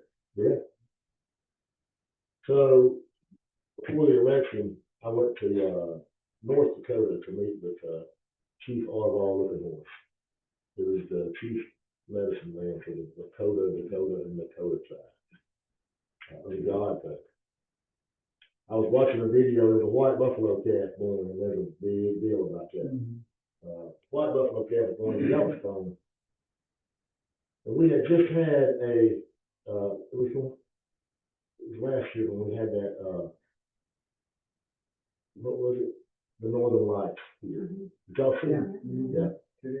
I started watching that video a little after that, and like Lord said, I want you to go talk to me. Okay? About me, about my word, about the end times. And I thought to myself, I know I talked to my wife, and I was like, so God told me to go to North Dakota, to go to South, I thought he was South Dakota. That's where he was living, his ranch in South Dakota. Anyway, so God told me to go to South Dakota and talk to him. She was looking, she looked at me and said, "Are you sure that was God?" And I said, "Well, I don't have the money. I don't even know the man, and I have no way to get in touch with the man. And, so, yeah, if it's gonna happen, it's God, you know? Yeah. The fleece is either gonna be wet or dry. But like, man, and I was telling this lady about it, and she was the lawyer who did our stuff. And I was telling her about, about all of that, and she looked at me with tears rolling down her cheeks, and she said, I'll pay for it. I said, okay. She said, give me the details and I'll pay for the whole trip. I said, okay. Well, I first, I don't know how to get in touch with the guy. Yeah. So that was the second part of it, I went and told my wife, I said, well, I got funding for this trip. She was like, what? I was like, well, Connie said she'd pay for it. Well, okay. I said, well, but I still don't know him. I had no way, so I'm picking up, pray about it, Well, if you want to go out there, you're going to set this up for tomorrow. Yeah. This guy who went to school with me at Lyman Ward, he shows up. And I tell him about it, and he's like, I'm gonna help you with that. I said, okay. 7 days later, I'm on the phone with him. 2 weeks later, I was sitting in his living room. Spent all day with him. I drove up there, I spent all day with him. I didn't get a sweat with him. I prayed about that sweat a long time, dude. I said, Lord, I know he's gonna ask me to do it. What should I do? The Lord said, do you remember when Peter had the dream about the food? Go ahead and eat. Because you'll disrespect him if you don't, you'll never get to him. Yeah. So I went and talked to him, and I talked to him about everything that I had to talk to him about. And he looks at me, I'm getting ready to go, and he looks at me, he talked to me, he said something to his wife. But first, this is the God part of this, I'm going to show you a picture. So I'm sitting there with him, him and his wife. I've got a guy with me, the little guy who was in that picture, with the tomato plant, he's going to work with me. And I'm talking to Looking Horse, and he's sitting there. And looking like I was, he's heard 10,000 fools come up to him and say stuff. Yeah. So it's just, well, I see you, hurry up so I can do my thing. His phone rings and he walks off and comes back. And he says something to his wife in Lakota. And he sits down and I kept on talking there. And he said, well, I need to get that money for that light bill. He said, before 2:00. And I was like, I've got $200. Here, take it. She was like, no. He looked at me and he looked at her and he said, well, I've got to call Paulo, not Paulo,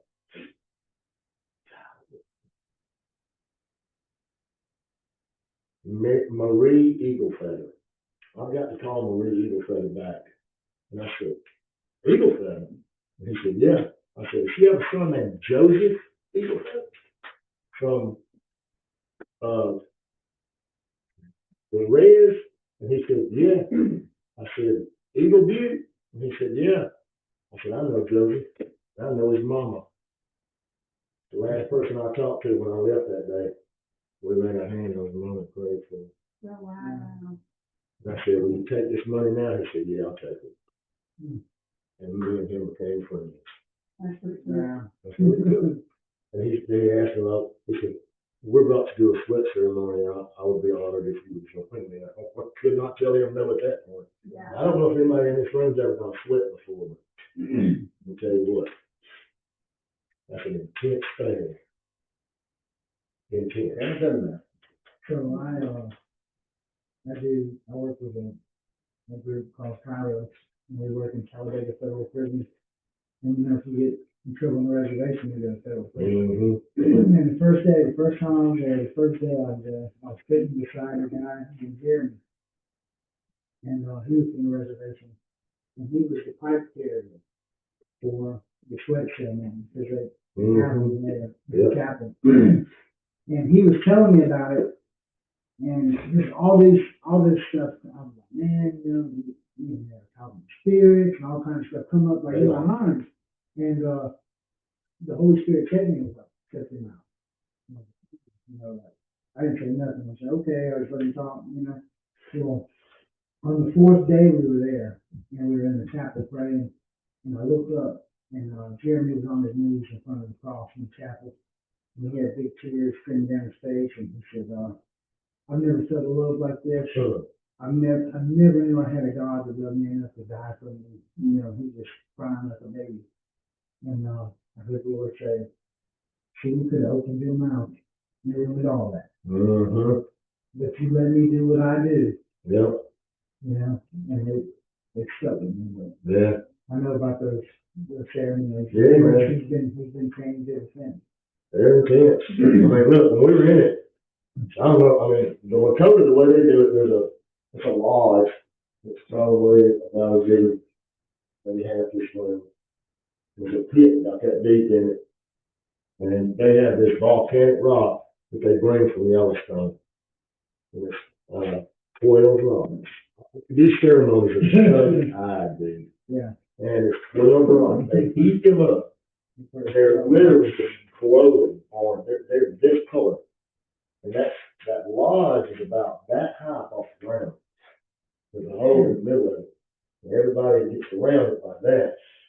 And they bring those rocks in, they do their prayer, they put tobacco on it, pray the four winds and all that kind of stuff. And they bring those rocks in, and you're in there.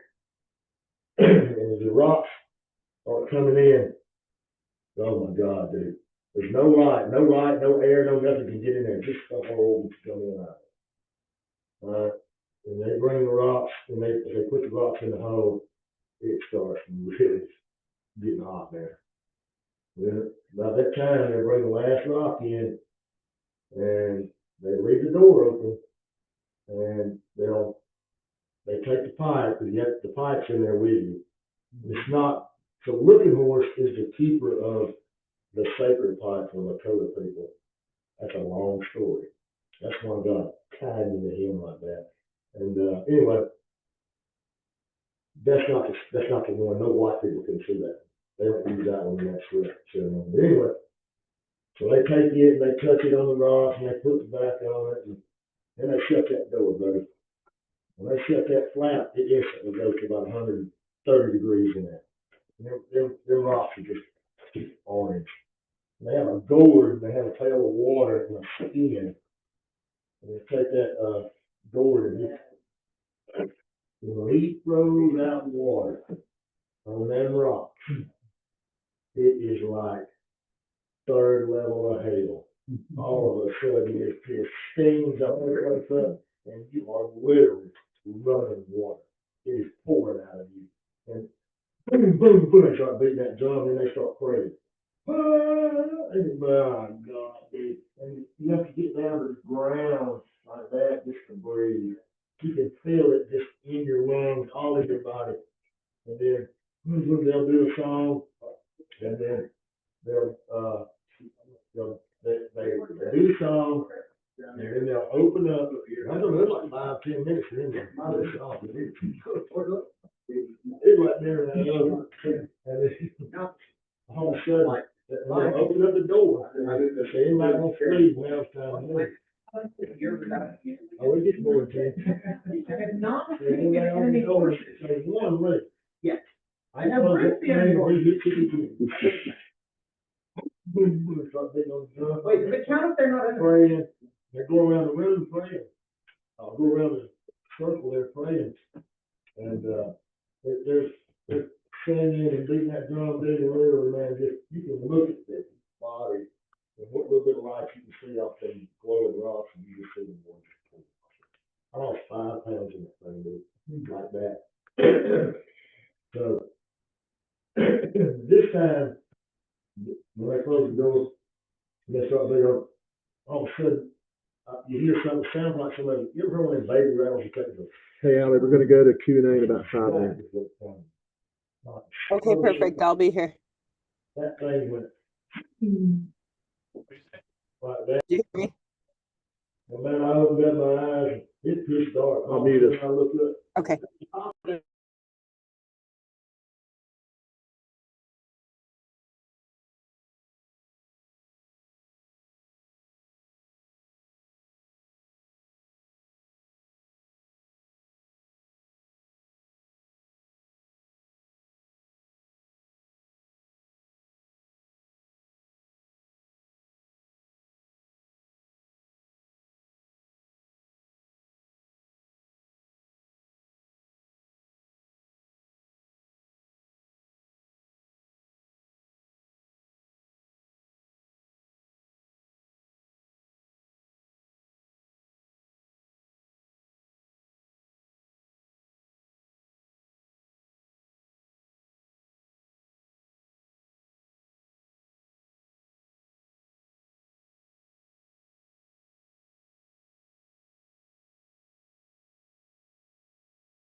We're gonna go on a run and see who falls out?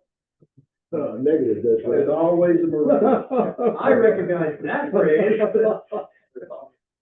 Who could get it, God said. Well, someone had to guard the gates. All right, Allie, we're That's gonna. the other place. There, I'm back. Q&A, or probably start this, read this slide, right? Then do Q&A. I'm having a hard time understanding you. Let me put my headphones on. You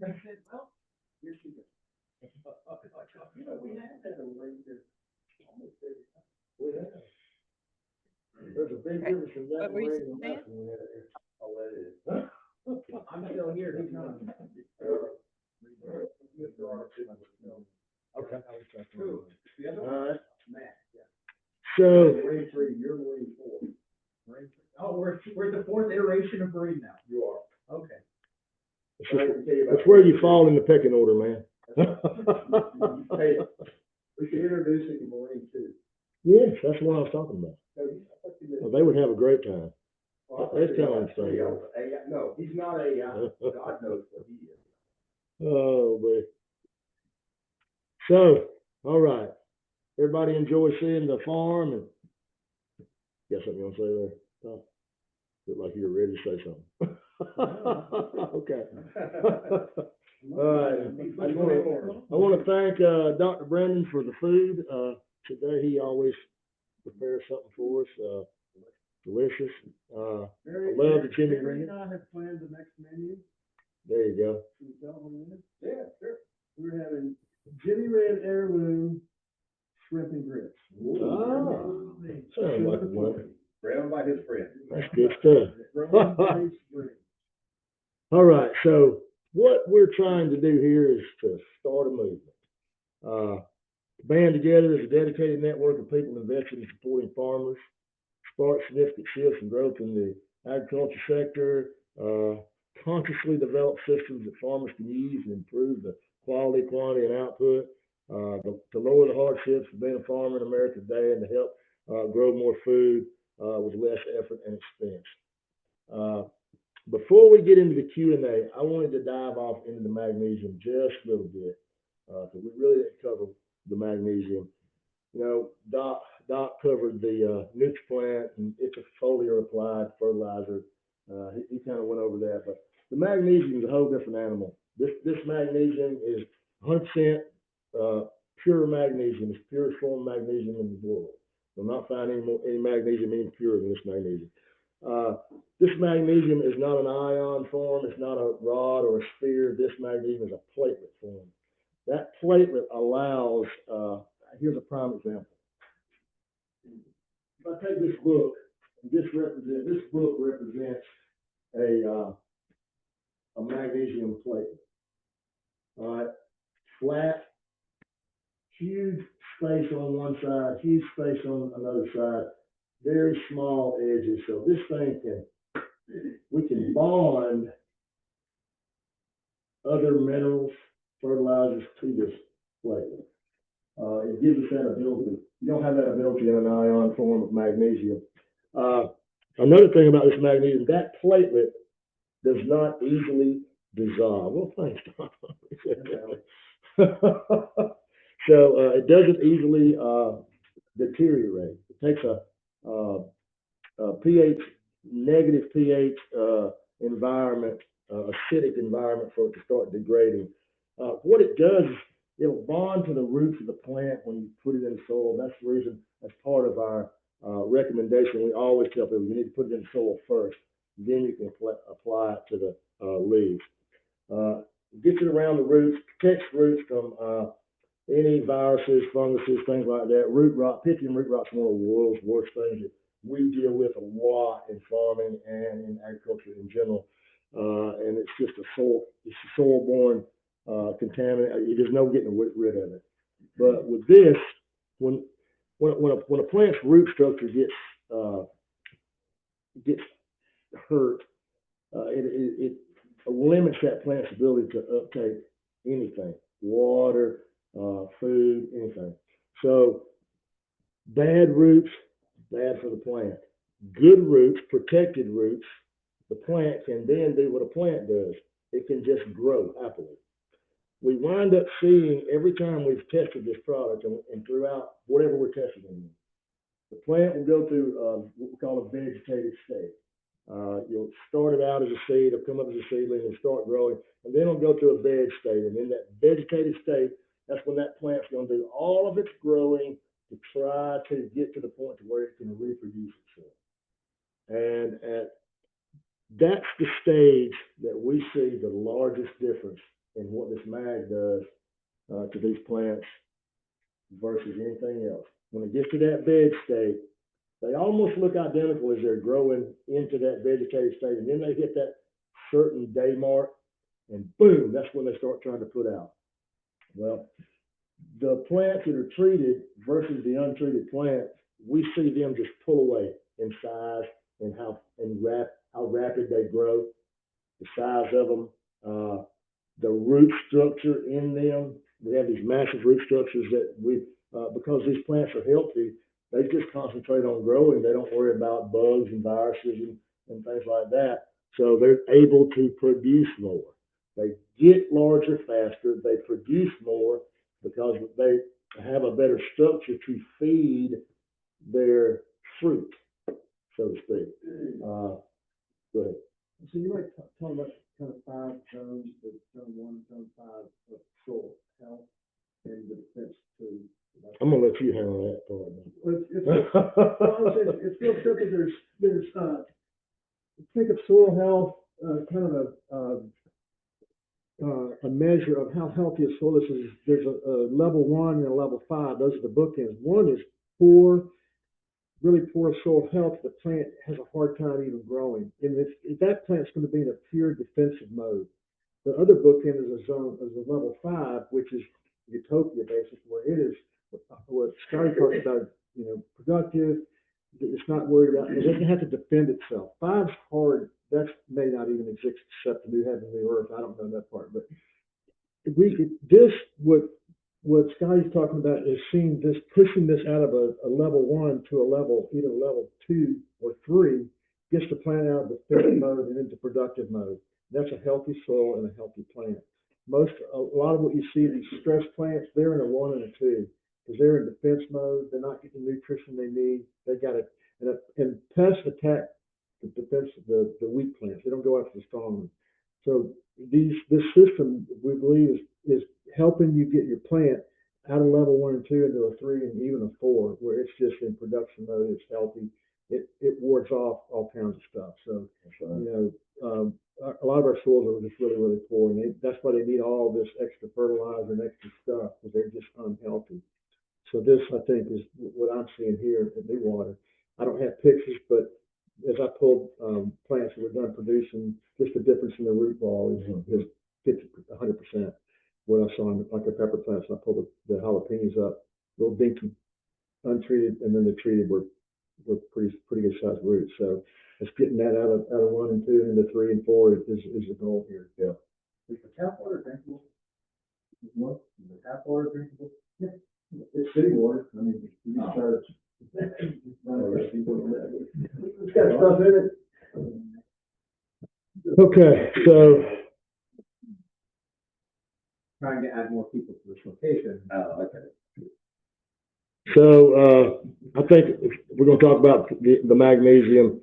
We'll do the takeaways: the accelerated growth, the boosting yield, hardiness to the plant, all while the reducing the dependency on antimicrobials and pesticides, which is what the goal here is.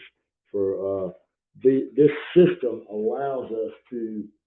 It also allows us to reduce our fertilizer consumption of our plant in the long run. Once the soil is treated, the soil and it's continued to be treated, we're building that soil, we're building that magnesium in that soil also. So it's going to help anything that's planted there, not just one particular crop. So at this point, I would like to just kind of open it up. Anybody got any questions, anything like that pertaining to the system that we're using, the fertilizer? I'm going to go over it right quick. It's the NutriPlant 643, 6% nitrogen, 4% phosphate, and 3% potash. It has trace elements in it. We like it for this system. I've found that it's very easy to apply. We can introduce the magnesium and the fertilizer, as I said at the beginning. We're not having to make 3 or 4 passes through a field. We're just able to do one pass through a field, which is immediately saving. On 2 or 3 acres, that's nothing, but on 100 acres, that's a lot. That's a lot of diesel fuel. That's a lot of wear and tear on your equipment when you're doing that. So just wanted to show you guys that. Is there a deer repellent in here? Yeah, liquid fence is a deer and rabbit repellent that Dr. Brandon is using. He likes it. I like it. You've tried some other ones, right? I think this is the only one I know it works. I don't know back in the day. Oh yeah, we did the deer pucks. We had they look like little hockey pucks. And it's got dried hog's blood, and they're effective for about 3 or 4 weeks. Yeah. And they're expensive, and you got to put them every 15 feet. So it's not like on a farm, it's not even on it. So at this point, anybody got any questions for me or Dr. Brandon? Are we doing the dried hog's blood? We're using it as a deer repellent. Dried hog's blood? It simulates a kill of the deer that would be a kill. The predator thing. Yeah. I mean, you could do hair. Yeah. It was just interesting that it was specifically dried hog's blood. And I was like, wait. And I'll tell you about the cow urine. When I like to weed on all fours because I can get up and back and down. And this is back in spring. I was weeding the blackberries, and I said, man, it smells like cavities out here. I've been running through here and peeing on everything. And then right next to where I was really strong was a big pile of deer crap. I was like, that's not working. They're used to the cavities. So, don't believe it. It repelled deer. Hey, I'd like to say the magnesium is helping with that, but I think that's just a pretty good product. Somebody asked a question last time about is magnesium effective in weed control? Like, no, it makes them grow faster. Sure does. It won't help you with your weed control, I can assure you that. Yeah. That's why we balance it with things like what typically people refer to as mulching, but just having more organic material down on the ground between the plants is going to help limit new shoots of like grasses and things that are going to try to come up. So, questions, comments? Health benefits. I wanted to know what you noticed in your health. The health benefits of using this? You want to tackle this one? Okay. Well, so I take this product internally. I haven't been taking it for about the last 5 months because I wanted to try to see how long it took to get out of my bloodstream. But I have noticed in taking the product myself and eating things that were grown with it, I can tell I have a little more energy. Anything that the magnesium deficiency does for the human body, we're going to solve that problem. Joint problems, I've noticed it. I don't have as many joint problems as I normally do. Being a farmer, I've worked myself to the bone and about killed myself working my whole life. So got a lot of issues, with my body, just kind of saying, hey, dude, got a lot of miles on you. You know what I mean? So, but You tell Tom's story about the cut on his arm. yeah, so, and I can tell you this, we're going to dive off into something here. So I have skin cancers that come up on me, and I can take this magnesium and apply it 2, 3 applications, 2 or 3 days, those skin cancers are gone. Same stuff that's on your plants. That's right. They literally pour directly under the plants you're putting on your skin. That's right. You ingest the oil? Yeah. Well, I'm not scared of it, man. I'm not being scared. I'm just curious, like the pleasure of application. So It's so just- they're not really the same. So there's 3 different types of this magnesium. Armor platelet 1, 2, and 3. On the platelet, one is the ag grade. It's easier to make, easier to produce, there's a less percentage in it. You got it on the platelet two, which is more getting to, it was kind of put for the food processing industry. And then you've got on platelet three, which is the pharmaceutical grade. So all of the impurities are gone out of it. The ag grade, and when I say impurities, I'm not talking about heavy metals and things like that. I'm just talking about in the production process. If I could show you a slide of what they look like, they just kind of look like a salt under a microscope almost. They're just little platelets. They're all different sizes. They use a different sieve for these platelets on the to get the larger platelets out of it. We're not down to the cellular level where it will enter the cell wall because of the size of it. We're right there at it, so it's in the bloodstream. Tom, he had a bad cut. He and I went to Miami to a passion fruit farm down there. He had a bad cut on his arm, and he had packed it with that magnesium. And I mean, this thing was that long and deep. And if you look at his arm right now, there's hardly a scar there. We were talking with Dr. Allen in Montgomery the other day, and she had a patient that came to see her, and she has been clinically testing her this product, these magnesium products, and we're about to push them into nutraceuticals now. We're headed that way, but that close to having it on the market, right? So anyway, but she had a patient who had a cancer, or they did a little biopsy on the spot, and they found cancer cells in it.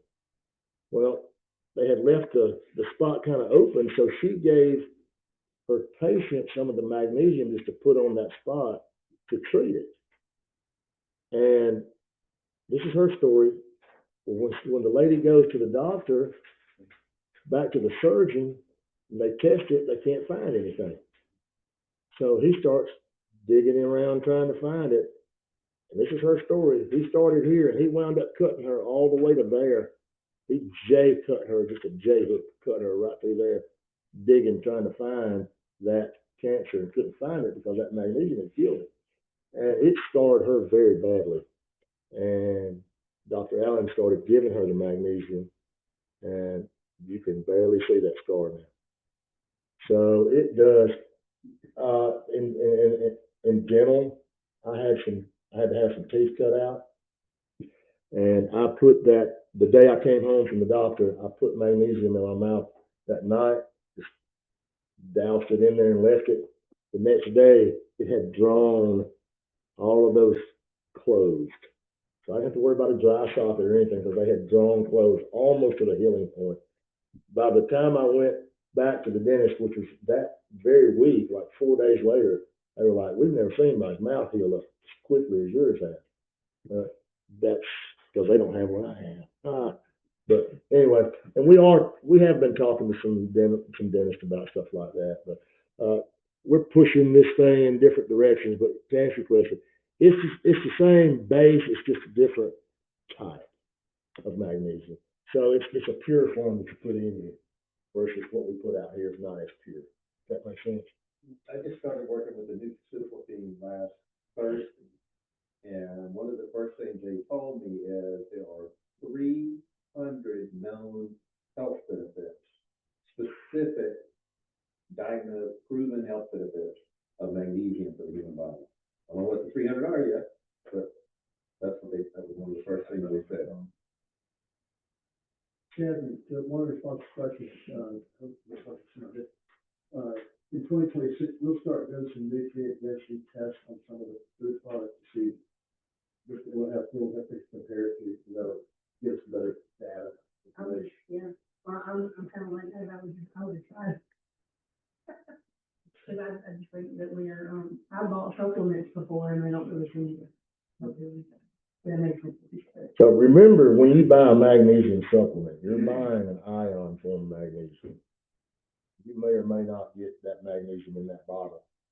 Those inert ingredients may have degraded that magnesium down, in fact, to the point where if you put it through a machine, you won't even find it in there. So, anything that doesn't go into your bloodstream before it gets to your stomach is wasted, because the moment it gets the acid in your stomach, it's dead. yeah. The magnesium, So with the magnesium that we take internally, we just put it under our tongue and let it sit there. And we're actually trying to come up with some ways to deliver it a little differently. But anyway, I don't want to get too far off into that. you can always get it, you know. That's true. You can. All right. But Bill said he'd volunteer for No, I was looking for those field trials.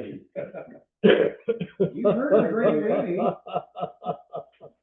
Y'all are over 40, don't look at me like I ain't had a baby. So anybody else? Anything else? Well, all right. You know, I'm finally running out of questions after, what is this, the 6th or 7th time? All right. So how can we acquire these products?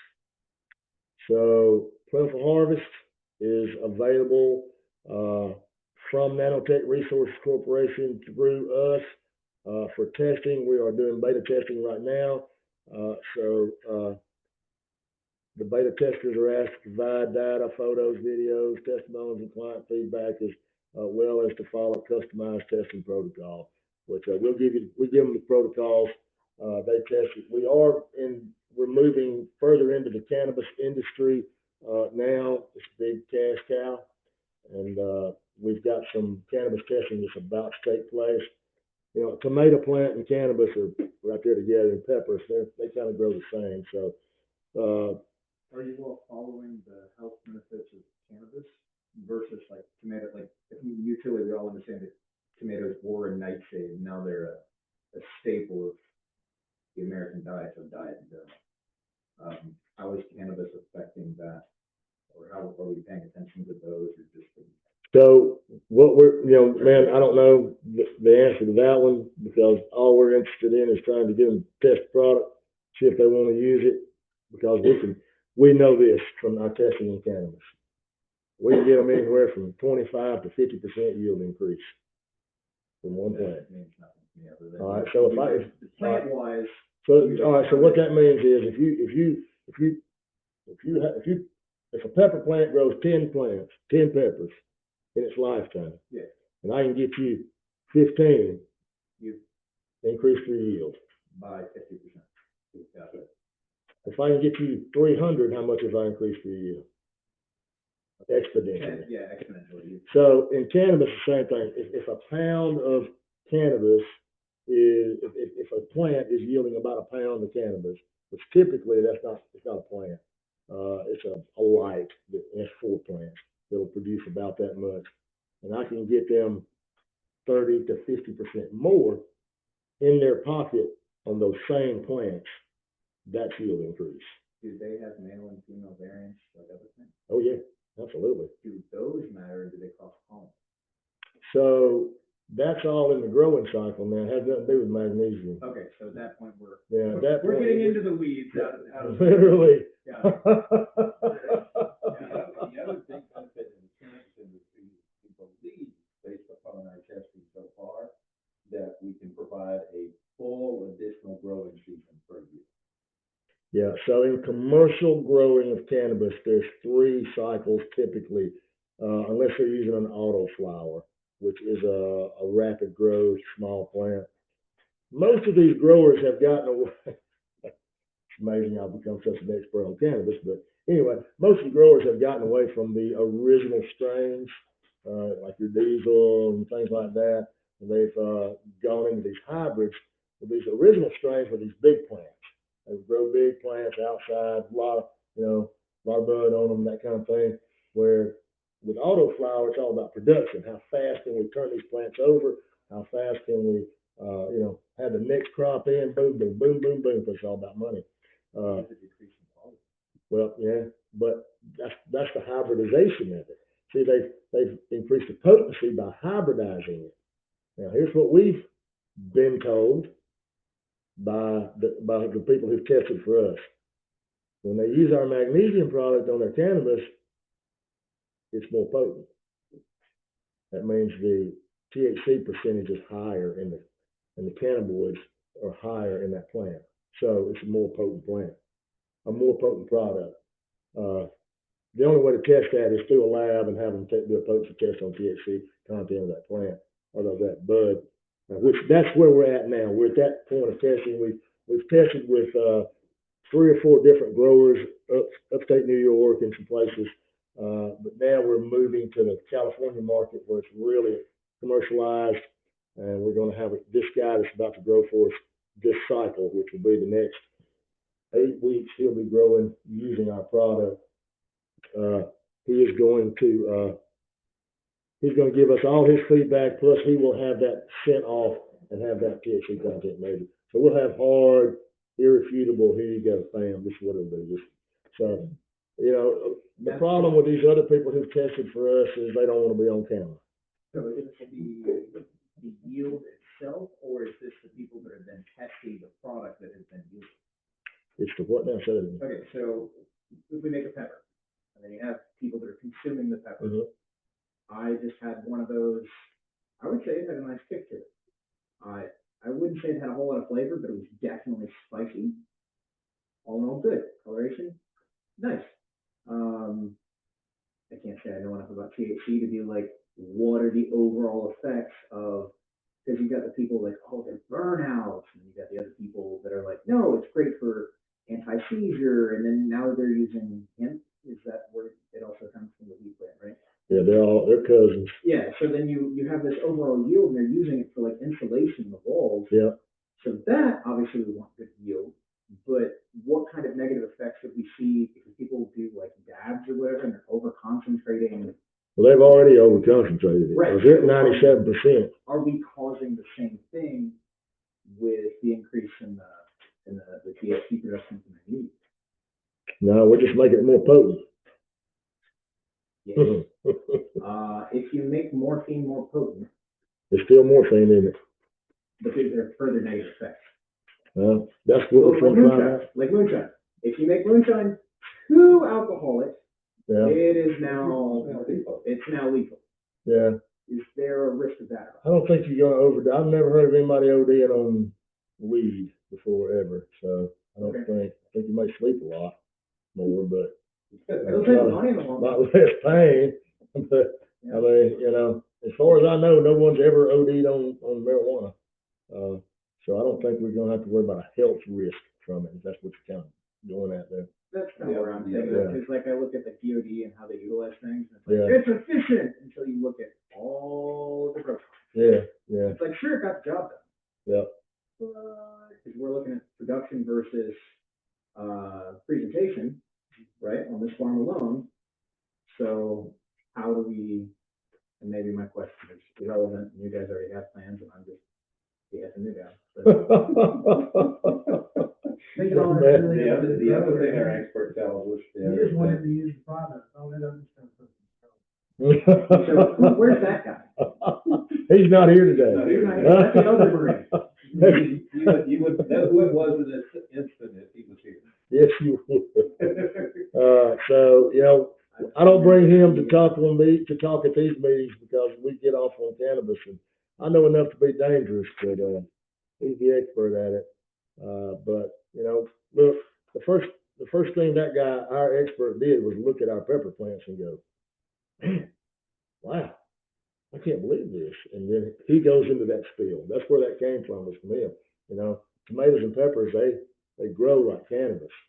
So they're So right if you there. grow tomatoes, you can grow How to tomatoes. grow a better tomato.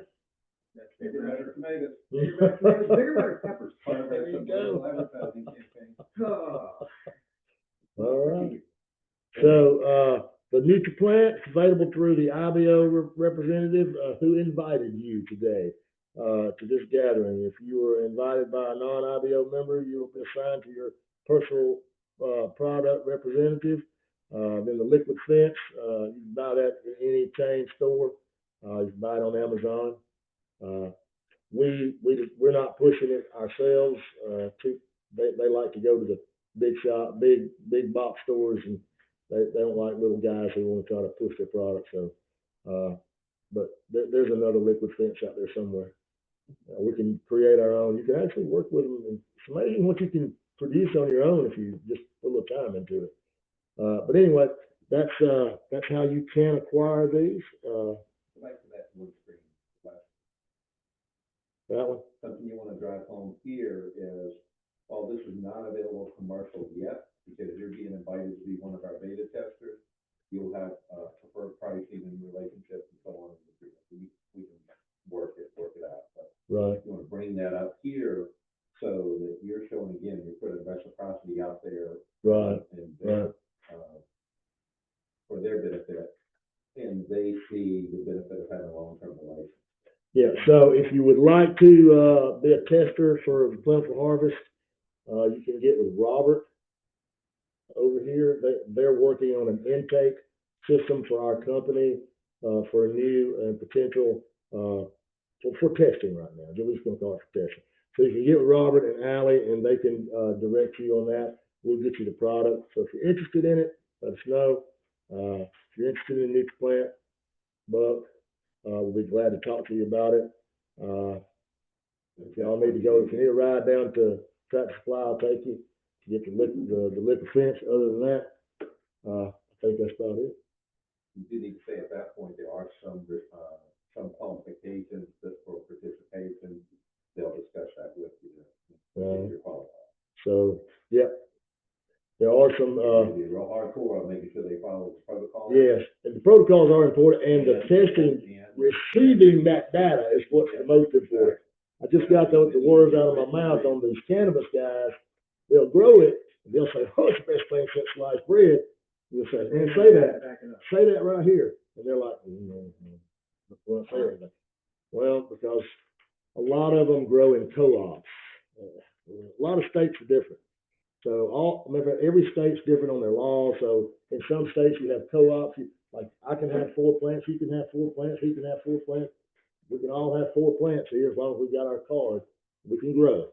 So a co-op, I'm the farmer, and you bring your 4 to me, and everyone, and I grow everything. Okay. So they don't want to get their faces out there for that because they don't want to mess up the people that co-op anymore. See what I'm saying? So we go to what could? Why? Well, because most of them probably selling that stuff. You know what I mean? I just don't want. Wait, isn't that the whole point of growing? No, that's different. That's different. Commercial growing and what we're talking about is 2 different things here. Commercial growing, they want you, yeah, come on, buy it, go to the shop and buy it. But for these people are different. This is for your plant. You see what I'm saying? And if we sell it, we split it. That kind of thing. So we're about to have a lot more legitimate testing. We got a guy who says, "Hey, I'll get on camera. I'll shout this from the rooftop. I'll do it live." Perfect. Yep. So that's a whole different presentation. We actually have a relationship with Snoop Dogg beyond Well, we did meet. We met Tyson and his growers. Yeah. So Mike Tyson has like three different lines of cannabis and seeds and fertilizer and nutrients, stuff like that. We were at the cannabis show. We met him. We even have photographic evidence.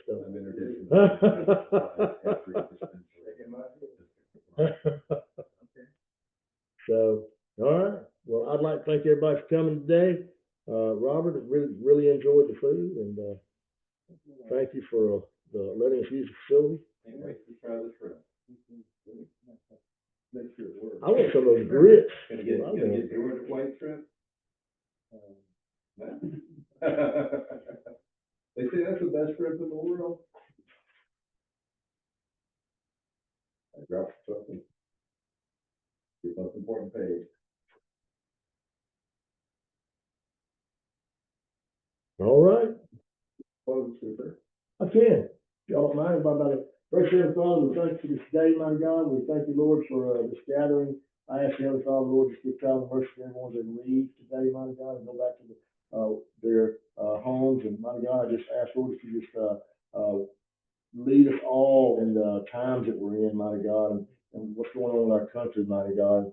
what's going on with our states, mighty God, just in general, Lord, we just ask, Heavenly Father, would you continue to, just watch over us and guide us, and I pray these things in Jesus' name, amen. Well, thank you guys for coming. Thank you. Come back. Thanks for being here. Yes.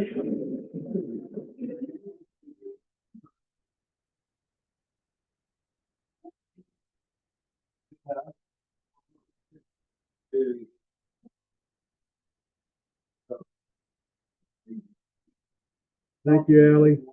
Still there. You gotta step out. Don't